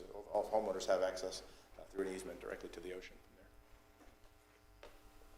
there. And then this is just one that we recently completed in Durham, North Carolina. It was actually a big project, about 160 acres. There was 149 townhomes and about 150,000 square feet of commercial retail. So again, located at the corner of Colbert and Roberts, surrounded by conservation easements and a master plan community. I think most of you are aware that we're hoping to acquire we're intending to anyways, acquire the property from Mr. Cullis and his group, who own the rest of the parcel on the east. And obviously, they were privy to all of our plans, and we ran a lot of that through them to make, obviously they had a vested interest in making sure that we did a quality project that wouldn't detract from, that bigger piece and that marina, because I think having that marina there is just going to be fantastic. So, again, you've already seen this, so it's just a little bit of a different look at the site plan. Again, what sort of shows where the buildings are going to be located, rec center. Again, a lot of that is, I hate to say it, it's apartment complexes are going to have a pool, and they're going to have a business center, they're going to have a workout room, and they're going to have a dog park and things for people to do in green space, and we intend to do all that as well. And again, we just listed out what those different amenities are. They're, for a lack of a better term, I wouldn't even say that they're overly special. It's sort of, you have to do these, but it's also right to do that. So I think one of the things I didn't put in there, maybe I didn't even think about, is that there's elevators in every building. I think that's crucial. We're building another project up in Lady Lake. We're using this exact same floor plan, exact same building. It's only 3 stories, but we're still doing the elevators in those buildings as well, because it makes it better for people to live. As I look at this building, I think it's got nice architectural elements. I think it's a very good-looking building. It didn't really translate as well through there, but the design is to have a yellow first course on there. Again, sticking with sort of that light pastel. Well, I don't say pastel, but just sort of getting that lighter feel, and using the standing seam metal roof, just sort of reminiscent of like a Key West kind of look. So all the elevations are good looking from every direction. So there's really no front and back. They're both the same. The sides are the same. Again, clubhouse, pretty standard, roughly 5,000 square feet. It'll house the staff. It'll house the business center where people pick up their packages, and the leasing office, and the pool table, and the gym, and then have that direct access to the pool from back behind there. And again, just a sort of a rough sketch of what these will look like. The schematic design will probably move a little bit, but the footprint won't change. I'm intending to probably take some of those 1,000 square foot units and turn those into larger 2 bedrooms. So just because it says 1,000 doesn't necessarily mean it's going to be a 3. There'll be some 2s in there as well, probably about half of those. So, and this was just an example of another project out there, kind of the fit and finish look that we thought would be helpful, just to see something. Again, we haven't hired an interior designer yet. It's a little premature to do that. But again, looking for a very high-end unit from there. And that's it. I'd be happy to answer any questions. Any questions at this time? Okay. Member of the public wish to make public comment on this agenda item, please do so at this time. And we'll close public comment, take it back to this council, entertain a motion. I'll make a motion for approval. I'll second it. Seconded, all those in favor, please say aye. Aye. Aye. Any opposed? Nay. Passes 4-1. Agenda item number 7 is ordinances on second read. Mr. Reichman. Mayor and Council, the title of this ordinance is an ordinance of the City Council of the City of Palm Coast, order providing for the amendment of the City of Palm Coast 2035 Comprehensive Plan as previously amended, pursuant to Section Chapter 163 Florida statutes. Amending the future land use map or Flume designation for 3.8 acres more or less of certain real property generally located at the southeast corner of Airport Road and State Road 100 is depicted and legally described in Exhibit A of this ordinance, and it's from Flagler County future land use map designation of commercial high-intensity to City of Palm Coast designation of mixed use. This ordinance provides for conflicts ratification, prior acts, codification, severability, and effective date. Mayor, Council, this is the second read of a legislative matter, the land use map amendment. Is there anything in addition from the first reading? No, there's no addition and no presentation plan. Staff is here for questions if you have any. Council, any questions on agenda item number 7? Member of the public wish to make public comment on agenda item number 7.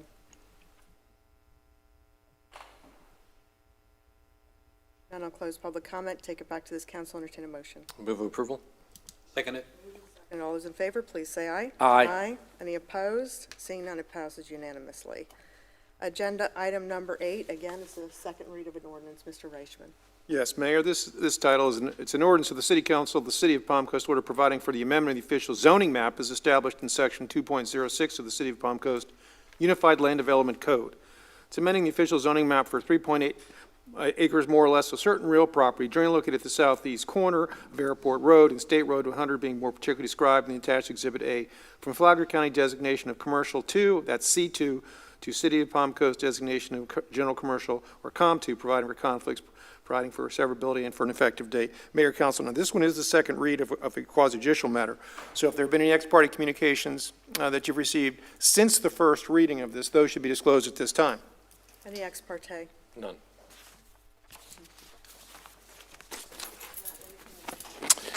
No, there's no presentation. Staff is here if you have any questions this evening. Council, any questions or comments on this agenda item?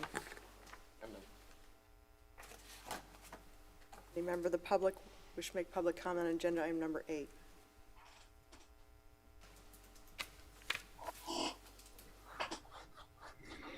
Hearing none, I'll close public comment, take it back to this council, entertain a motion. Move approval. Second. Moved and seconded. All those in favor, please say aye. Aye. Any opposed? The record reflect Mr. Danko is not here for the vote. Thank you. Agenda item number 9 is an ordinance on first read. It was canceled, so I will read it, but it's canceled, so we're not hearing this item tonight. We are not. Would you like me to read the, apologize, No, I wasn't that's prepared to read that. Actually, I don't have that agenda item. Do you want to just read the ordinance and say Yeah, cancel? yeah, Okay. fair enough. Okay, I can do that, Mayor. This is an ordinance for the Old Kings Gardens rezoning. It's an application number 4672. For the record and for the public, this item has been continued for a date to be determined. It will be advertised as if it had not been advertised before. We're not even discussing this item. We are tonight, not. No, so that would be ex parte. We will just move forward to agenda item number 10, which is an ordinance on our first read, sir. Yes, Mayor, Council, an ordinance of the City Council of the City of Palm Coast, Florida, providing for the amendment of the official zoning map as established in Section 2.06 of the City of Palm Coast Unified Land Development Code. Amending the official zoning map for 11.04 acres, more or less, of certain real property generally located in the northeast quadrant of Palm Coast Parkway Southwest and Bridge Haven Drive, and being more particularly described in the attached Exhibit A, from General Commercial, COM2 zoning district, to the Master Plan Development or MPD zoning district. This is approving the Advent Health on Palm Coast Parkway Master Plan Development Agreement, providing for severability, conflicts, and providing for a second date, or excuse me, for an effective date. This is first read, and this is quasi-judicial. So if there have been any ex-parte communications on this matter prior to this evening's first read, then those should be disclosed at this time. Council, any ex parte communication? I've had none. Morton. Thank you. Honorable Mayor, City Council, I'll just turn it over to staff tonight to have a presentation and introduction of this item for you. Thank you, Mr. Morton. Again, Ray Tyner, Deputy Chief Development Officer. This is for Advent Health. It's a master plan development agreement. This is the first read. And Senior Planner Bill Hoover will have the staff report and the details. Thank you, Mr. Tyner. This 11-acre site is located between Palm Coast Parkway Northwest and Palm Coast Parkway Southwest, and about equal distance between Pine Lakes Parkway on the west and Belterre Parkway on the east. So a little closer look of it. Advent Health, Palm Coast, they're wanting to develop a hospital with 100 patient beds in phase 1 and a 30,000 square foot medical office building in Phase 2. They've, currently the property zone COM2, they've applied for a master plan development, and included in the master plan development agreement is a master site plan. So you just reviewed a few minutes ago a master site plan. That has been included in this master plan development agreement, which saves the applicant perhaps maybe 2 or 3 months on the development process. This is the future land use map. You can see a whole bunch of red on there. That's all mixed use. You can see some residential to the north and institutional to the northeast. And then across the canal to the south, there's again some more residential. The existing zoning map is on the west side of the screen, and you can see all the COM2 and there's some office or general office 2 to the east and to the west. To the northwest corner, that's high-intensity commercial. It's a self-storage facility. We have DPX or duplex zoning to the north, and as you go a little bit further, it switches over to single-family. To the south, it's general commercial COM2, and then the canal is zoned PSP or public, semi-public, and then it transitions over to single family. Advent Health purchased this property back on August 6th, 2020.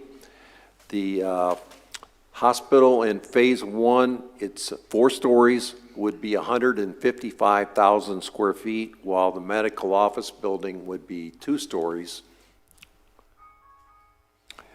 This is a view of the project looking to the southwest, and you can see Palm Coast Parkway northwest at sort of the front of the screen, Bridgehaven Drive in the upper right, and then in the upper left you can see Palm Coast Parkway southwest. This is the master site plan. North arrow is at the top on this. So we're seeing Palm Coast Parkway northwest at the top. The Bridgehaven Drive on the left side of the screen, and further to the west of that is a nice looking office park. South of the project is Palm Coast Parkway Southwest. You've got Wendy's going in there. I believe Sherwin-Williams is over there, and Goodwill has submitted a technical site plan directly south of where the hospital is located. The up in the upper right-hand side, northeast of the hospital, you'll see the patient parking. There's a drop-off for the future medical office building as well as for the hospital. So the plan is to develop the entire site in one phase, and then the medical office building would be filled to grade and probably just planted with grass in the meantime. That way, all they've got to do is turn in a building permit for that and do the construction for the building, and it won't interrupt the other facilities going on at the hospital. You can see we have a new O'Reilly Auto Parts, perhaps maybe a year old, in the upper left-hand corner. It's on a 1 acre site. And the south of that is the employee parking, and then at the service area is at the southwest corner of the hospital, and that little, I guess you could call it a cutout area. The ambulance parking is south of the hospital, and then there's a heliport east of the hospital. That would only be used to transfer people out that need emergency care that would be above and beyond what they could provide at this hospital, such as a trauma. So they're expecting that would only average 1 or 2 helicopter exits a week. They would not be having people fly in for services via helicopter here. These are the site development requirements. Okay, it gets a little more complicated on this one. So we have, they were zoned general commercial COM2. We have a master plan development agreement has a base zoning of COM2 again.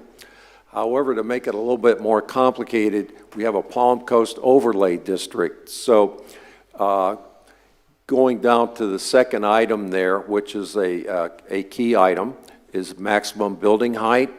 It's actually 100 feet in the COM2 zoning district. The Palm Coast overlay requires that to be 50 feet.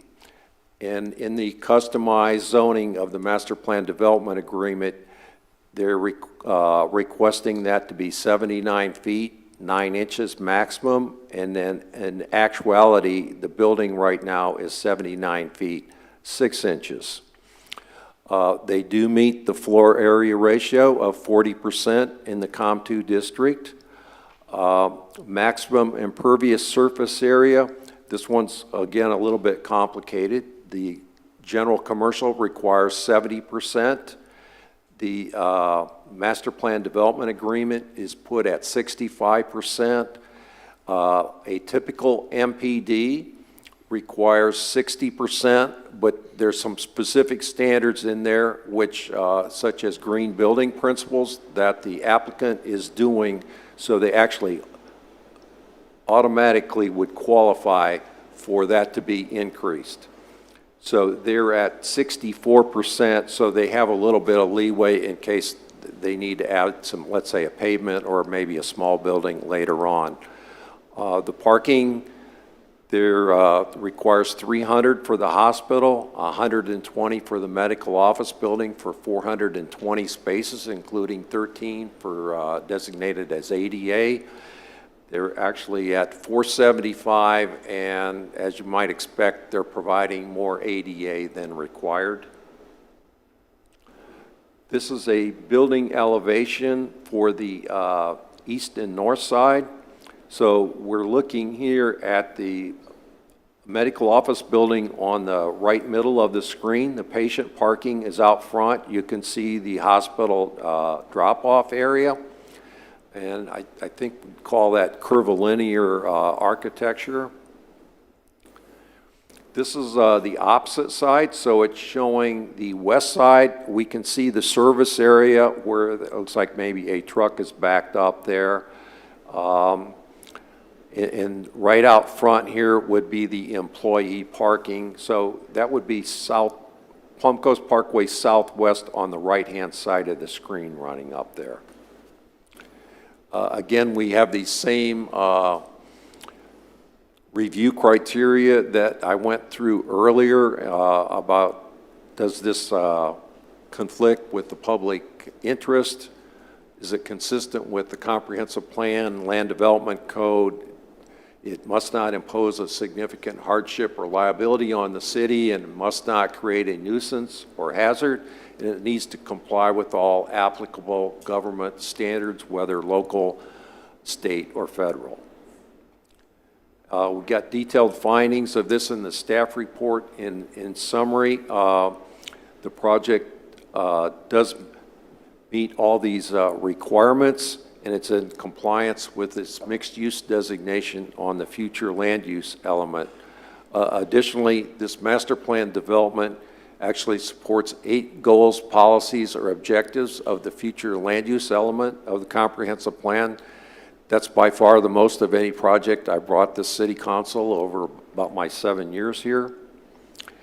Additionally, I wanted to point out 4 criteria in section 2.0904. So there's a list of, I think, about 10 or 12 criteria here. So I just want to touch on the 4 most critical in these next 2 slides.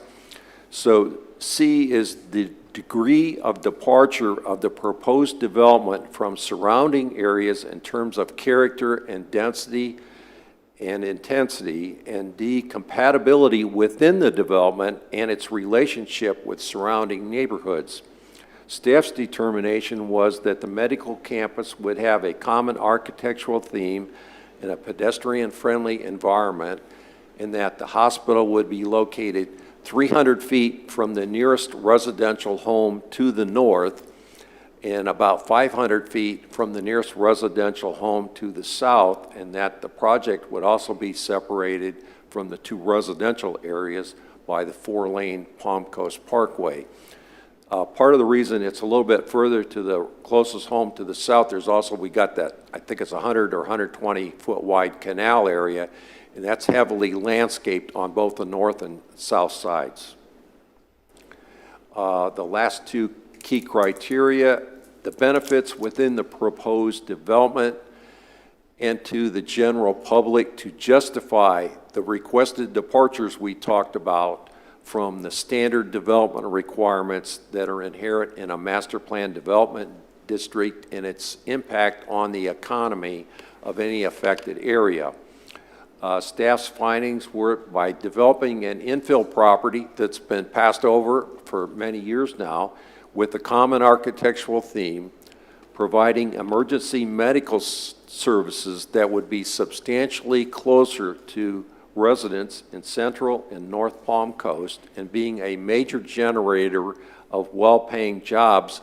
Staff believes these factors will easily outweigh the requested departures in the Master Plan Development Agreement. The applicants notified all the neighbors within 300 feet. The meeting was held April 12th. The applicant's team was there, as well as 4 city staff members. One member from the public attended. She had concerns that when O'Reilly's was constructed, that there was some construction noise, and she talked to the applicant's engineer about how that, what he might do to reduce that impact on her business in the office. A sign was put up along each roadway for the project, and we have heard from one other neighbor that felt that the project was not appropriate for this location. There'll be a second city council public hearing for this MPD rezoning.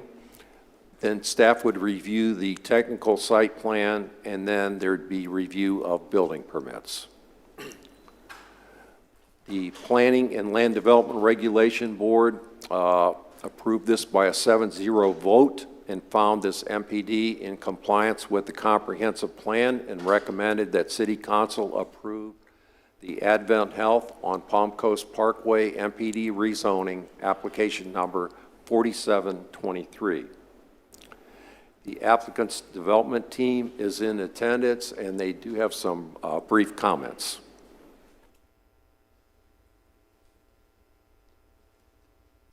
Good evening, Mayor, Council. Kurt Wimpey with Alliant Engineering. We're pleased to bring this project to the city. Obviously, it's a beautiful project, as you can see from the images. I'm here with Wally D'Aquino. He's the COO of Advent Health here in Flagler County, and we'd be happy to answer any questions for you. Is there any questions or comments at this time? I have a question for Wally. How many jobs is this going to bring? So when we first start, we're projecting 400 to 450, and when we're at full capacity, including the MOB, we're expecting between 700 and 750. Thank you for that. I would just like to thank Advent Health for continuing to be a tremendous community partner in everything that the city and, I have experienced through my tenure on the council. Advent Health has always been a tremendous partner through the thick and thin, and I'm appreciative that you've decided to invest in our community and that you're going to be able to bring those level of jobs and also that carry with it that level of salary that is critical for the trajectory and future growth of Palm Coast. So thank you. I'm also happy to report that our local hospital has been upgraded to a 4-star hospital by CMS, which is a big deal for our community too. Nice.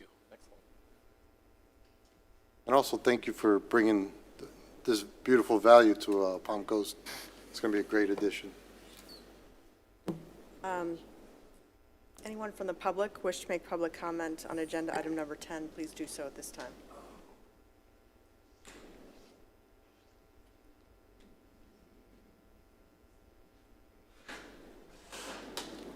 Robert McDonald, Palm Coast. This is going to be the second Advent hospital that we're going to have in Palm Coast. Is this new hospital going to have a maternity ward? Because if you're going to have a baby, you can't have it in Palm Coast. So I'd just be curious as to whether or not this new hospital is going to be able to accommodate somebody that wants to have a baby and live in Palm Coast. Thank you. Next speaker.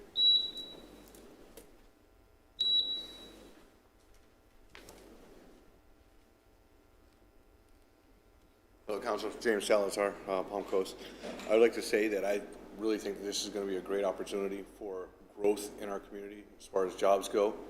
My wife is a healthcare worker, and I know how essential they are.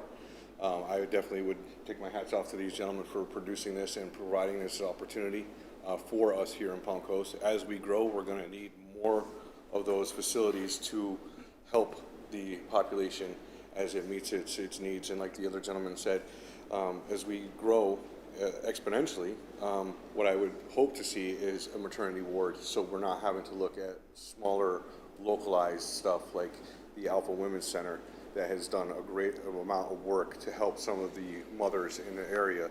So maybe we should consider that as part of this project to even further increase its value. So that's all I have to say. Thank you. Thank you. Next speaker. Closed public comment. It was discussed last meeting about a maternity ward. The population at this current time does not require or allow for a maternity ward. You have to have a population that warrants the ability to provide that particular service. That does not mean that that would not be something in the future they would provide, but at this time, the data does not support that. That was presented by the COO last time. And so we'll look towards that and always have conversations with our hospital system. Just in closing, I would like to add, Advent Health is not just making an investment in this community for greater access to health care. This is over a $100 million investment. They're making an investment in people. I really want to take a moment and thank you for the tremendous job that you also provided during COVID-19. Are still currently providing. Your healthcare workers work day and night. So we always want to say thank you and appreciate them because it was an extraordinary moment, and to watch what they had to go through and endure was incredible. So we are very fortunate to have you here as a community partner, but we're very fortunate for the investments that you've decided to make in our community as we do continue to grow. And so not only with job creation, but again, quality health care towards our residents for a variety of services, and continue to partner with the school district, make that substantial investment in the medical flagship program.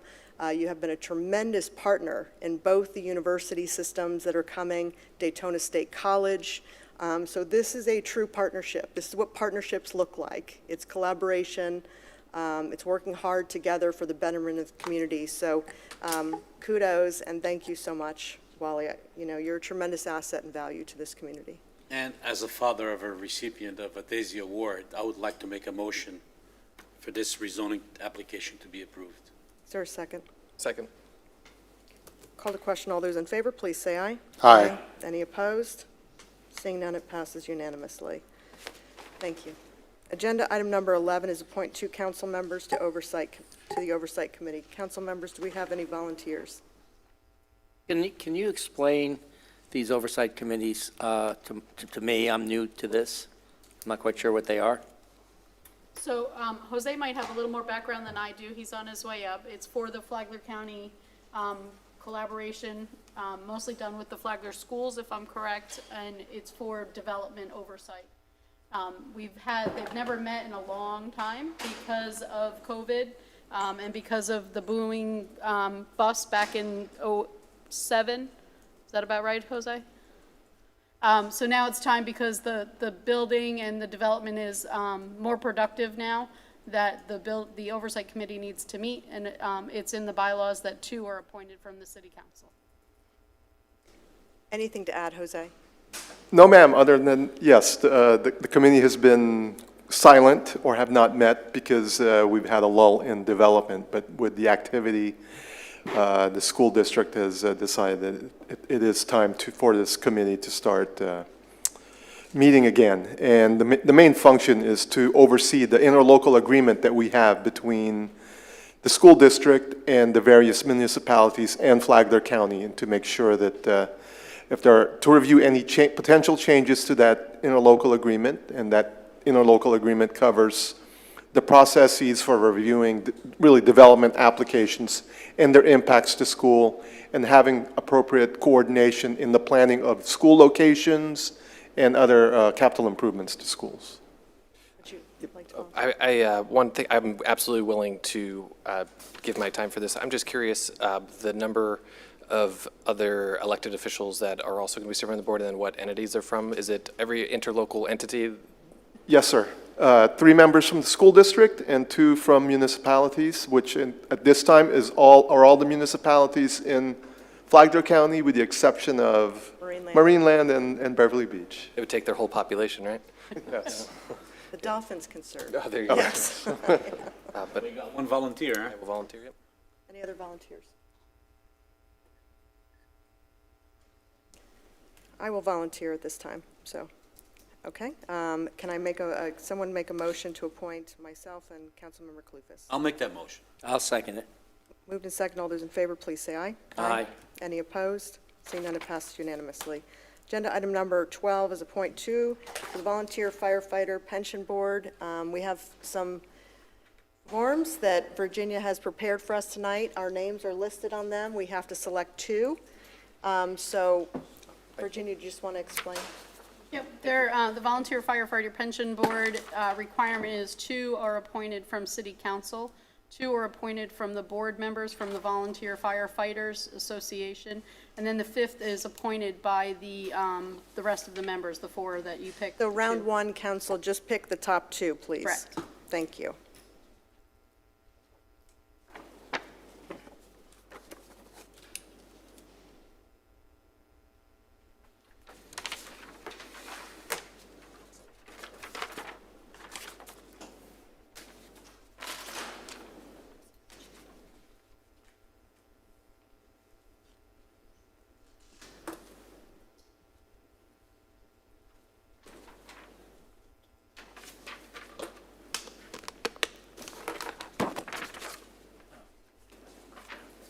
Casey, there's one more.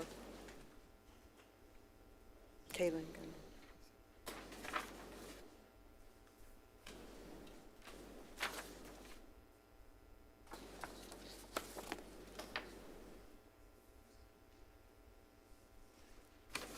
Okay, we have 4 for Del Sordo, 3 for Catchmore, and 3 for McDonald. So round 2, you will be voting for. Wait a minute. 3 and 3 for, what did you say? Robert McDonald. Hang on one second. Yeah, that didn't make any sense. Yeah, exactly. Hang on. Del Sordo, McDonald.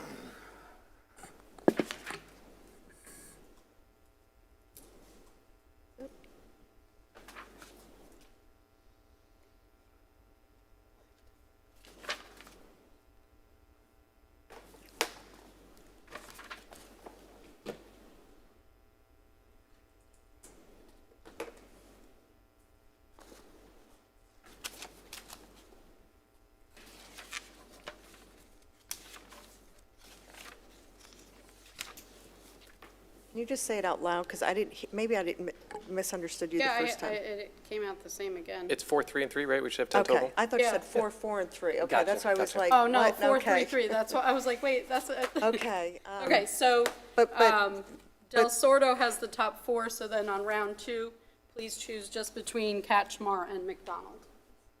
That one. So only circle the round 2, council members. Right. And it's just for one or the other. Right, Catchmar or McDonald.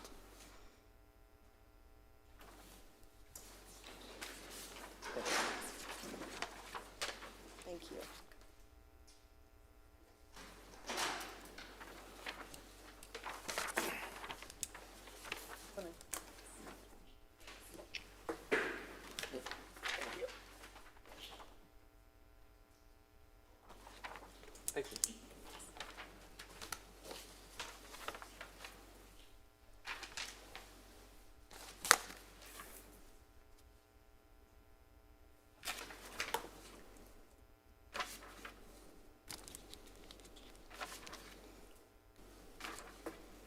4 for Robert MacDonald, 1 for Catchmore.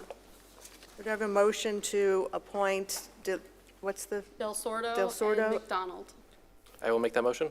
I'll second it. Moved and seconded. All those in favor, please say aye. Aye. Any opposed? Seeing none, it passes unanimously. Thank you, Mr. McDonald. Any member of the public wish to make public comment on agenda item number, which is the consent agenda, 13, 14, 15, 16, or 17, please do so at this time.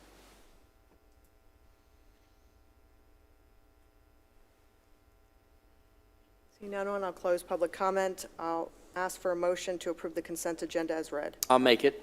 I'll second it. Moved and seconded. All those in favor, please say aye. Aye. Any opposed? Seeing none, it passes unanimously.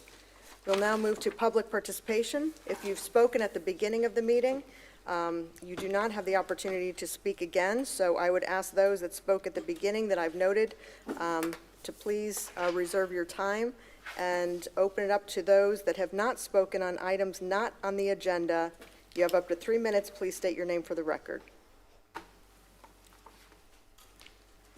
Good evening, Mayor and Councilman. My name is Gene Dowd, resident of Palm Coast. I just want to thank the employees of Palm Coast. I once asked you to do that for me.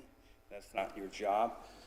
But every employee for these last 15, 16 months, they've done an amazing job to keep this city going. And for you councilmen and mayor that were on the council a year and a half ago that made the tough decisions, I heard that earlier tonight, tough votes, and the harassment you took over that time about that vote. You deserve the appreciation of every person that is happy to be around today to say that. So to every employee, especially tonight, God bless you all. Thank you. Thank you very much. Next speaker. Mr. McDonald, did he speak? I think he did. He spoke on it. Robert McDonald, Palm Coast. Probably maybe 5 or 6 months ago, we started this conversation with the residents in the city about the commercial vehicles parking in the driveway.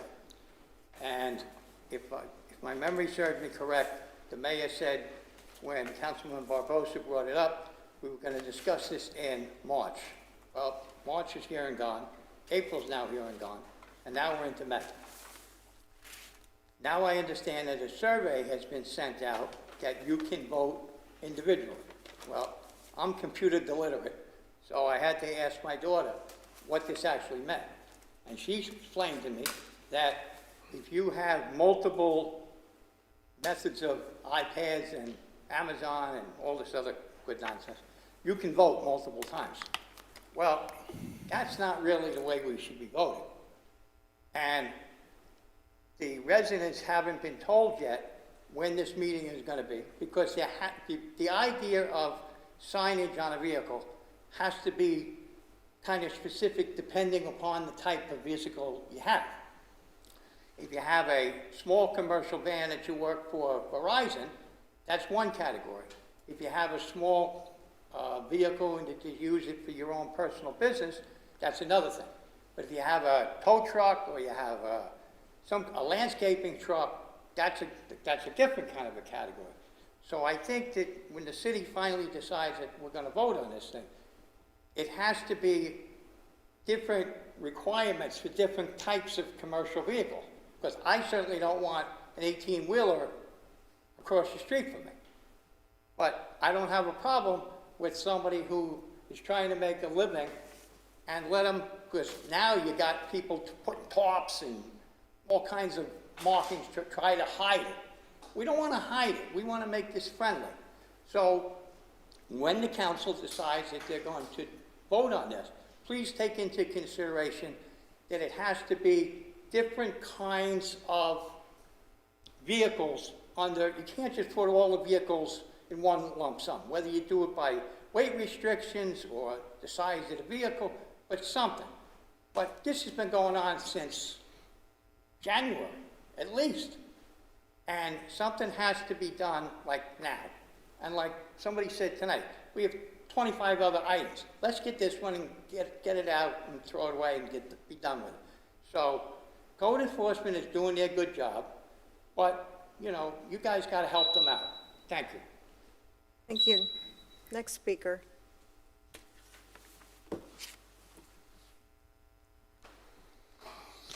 How you doing, Mayor, Council? I'd like to address a concern about this one specific issue that is near and dear to me as well as another council member here. As a small business in our community, it's really, really difficult to get your name out there, to get recognized, to have people come and utilize your service. So one of the things that I wanted to say was I've noticed that there's been a very negative level and even a high level of disgust towards small business owners in our city, not specifically for any general reason other than the commercialized part of a business owner having a vehicle in their driveway or a small trailer in their driveway with their signage on it. What it does is it allows business owners like myself who don't have an opportunity to get out and do a bunch of advertising, people to see, hey, look, I drove down the neighborhood and I saw, you know, so-and-so's business, and because I saw that person's business, now I'm going to call them because I'm interested in what they offer for a service. So one of the things that I wanted to point out is people don't really understand what it's like to be a business owner. We don't get the opportunity to take paid vacations. We don't get to have sick days. We don't get to take paid holidays. We look at our competition, and our competition in the city of Palm Coast is fierce for many different levels of the community. We give our time, which we cannot get back, to serve you in our community, to serve our customers. Cost of storage, licensing, materials, fuel, and maintenance, time in years spent to go through and learn and perfect our craft and our service. We provide a service to you as a matter of convenience for you to enjoy your downtime and your family time, time that we are losing that we don't get back, not to be overwhelmed with your project. As a community growing away from the past and looking to the future of what this city could become, we need to recognize the business atmosphere in our community. When business owners are forced by a code to not keep any signage on their property and told we have to pay a storage, to store our vehicles in a small trailers in overcrowded, no space storage facility with jacked up prices, the cost must be adjusted, and that cost goes to the customer, goes to the consumer. So, see, I'm running out of time here, so let's just, one of the things I wanted to ask the city council was, is the mayor prepared to look at the possibility of renewing current codes, code enforcement, and possibly even loosening and lightening the restrictiveness? Thank you for comments. Next speaker.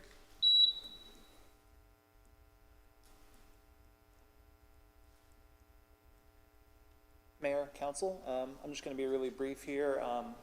I just want to confirm, Mr. Your name, sir, please, for the record. I apologize, Chris Gollin. I just wanted to confirm Mr. McDonald's concerns with the poll regarding the commercial vehicles. I was studying it myself when I wrote an article for our news website. It is possible to vote multiple times on the poll. I have a little bit of expertise in poll making for our website. We've done a few, and we've experienced vote manipulation. And so whatever conclusions are to be drawn about the efficacy of the poll, that's up to the council and the mayor. But I do just want to lend, with limited expertise, some credence to what Mr. McDonald was saying. Thank you. Thank you. Next speaker. Close public comment. Mr. Morton, you're going to address the survey itself. I know there's been some discussions internally about this. And to the gentleman, as far as me relaxing anything, I don't do anything by myself. We're a council. I vote exactly how they do. For some reason, people think that the mayor literally controls everything and changes everything. Not true. We don't do anything without two other votes. So we work as a collegial body. We're elected as a collegial body, independent of each other, but we find ways to compromise and work together. So there is a survey, obviously, that's out currently. We are asking for public input. This item will be addressed in the future once the survey is completed, and we as a council get to look at the results, and then it's part of a strategic action plan discussion that will be discussed at this council. So a lot of public discussion will take place during this entire process. We welcome public discussion. I enjoy public discussion. I actually like it. when people come to meetings and provide input. I think it's very helpful to us as a council. So just wanted to put that out there that, you know, I don't do anything on my own. I know, so, no, it's just, no, it's not time to talk. I'm just saying, the mayor doesn't relax anything.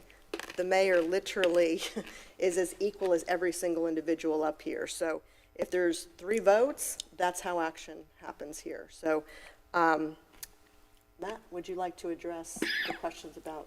So just real briefly, right, we considered all the aspects of a survey. This is a survey. It's a survey. There's always ways to approach surveys. From past feedback we've gotten from the community and council members, we chose to make the survey accessible over broadly restrictive. And in that, you know, make some choices in the survey. But specifically, we have the ability, and we are looking at IP addresses, and we can track multiple votes. We also have a timestamp. We can also tell if those multiple IPs and multiple votes are someone cramming the survey. And lastly, we've also factored in a standard, very well accepted statistical factor of deviation analysis. So I think the results will explain that all to you when we bring the survey back. But I think those are our best efforts to keep the results transparent and to keep them fair in the community. I think those 3 measures do actually achieve that. Okay, we will now close public participation and go to discussion by city council of matters not on the agenda. Vice Mayor Branquinho. One of the things I was going to bring up was the survey I read was brought up to my attention to go into a specific Facebook, and I read there one specific person saying that this was flawed, that we could vote multiple times. Of course, I went to the right person and asked if this was possible. I was told, yeah, it is possible for you to vote 50 times if you want, like someone did. But the thing is that only 1 vote will count. So therefore, for those who believe that this is flawed, for that, are wrong. You could vote 50 times, but only from 1 IP, only 1 vote counts. So we're not sleeping at the wheel over here. Let it be known. The other thing is this. What happened here tonight? Pretty bad. The climate of intimidation to the point that the producer, I call him the producer because he's always filming. The producer comes over here in the mayor's face and does what he did. My friends, if any one of these people here were my friends, I would be ashamed and I would have pulled them aside and tell them a few things. This is intimidation, and these people should be barred from entering this specific area of the city hall. If anybody here condones what they did, they should be ashamed of themselves. I know we have another producer here in the house tonight, but please give them the message. Okay? This is embarrassing for all of us, and this started not long ago. We never had that before. We never had that before. So this leads me to believe certain things. Unfortunately, I can't tell them here. I'm the one, usually, if I have anything to say, I don't go to Facebook. I say it right here. You and you on TV are the people I talk to. I don't use my Facebook unless I'm in campaign and I have another different account for that. It's a shame what happened here tonight. And if one of us here is friends with anybody who did this and doesn't do anything or recriminates them or comes here tonight and say that he's completely against it and call them by the names because they know the names, shame on them. Thank you. That's all, Your Honor. Councilmember Clufus. Yep. I will also say, firstly, I'd like to address the surveys next, but first, I can't agree with Vice Mayor Branquinho anymore. I would just suggest that everyone recognizes that we are the average of the people that we surround ourselves with. So if you look around and you see who you're surrounding yourself with and you don't like the direction that they're traveling as a whole, just know that you're going to be lumped in with them. So before you make the decisions to hang out with the people you do, make sure that crosses your mind. Number 2, the survey. I was also concerned because I saw specific Facebook groups that were promoting the idea of being able to run it multiple times. And I know that IP delineation is a way to filter things out, and there's more nefarious ways to get around that. And I was trying to think of ways that we could have identifiable surveys go out, because there are more than, say we tried to do something with utility bills. Of course, that's only going to be one person per household and things along those lines. But I think it is probably prudent to take a very hard look at ways that we can identify these surveys as they go out to these individuals, because the council is going to be taking this information, at least I will be, I can't speak for everyone else, but taking this in consideration when making a decision to potentially change legislation and local ordinances, which is a really big deal, especially for the way that Palm Coast exists today is the 95,000 people expected to exist. So when we're lowering standards or we're removing barriers, things that are established in Palm Coast, I become really hesitant and want to ensure that all the data that we're looking at is 100% legitimate.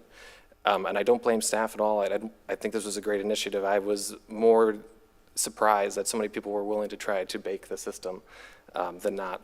But that's all the comments I have for today. Thank you. Thank you. Councilmember Barbosa. I'd like to, well, first, it was exciting to see the room full. It's great to see the community all get involved.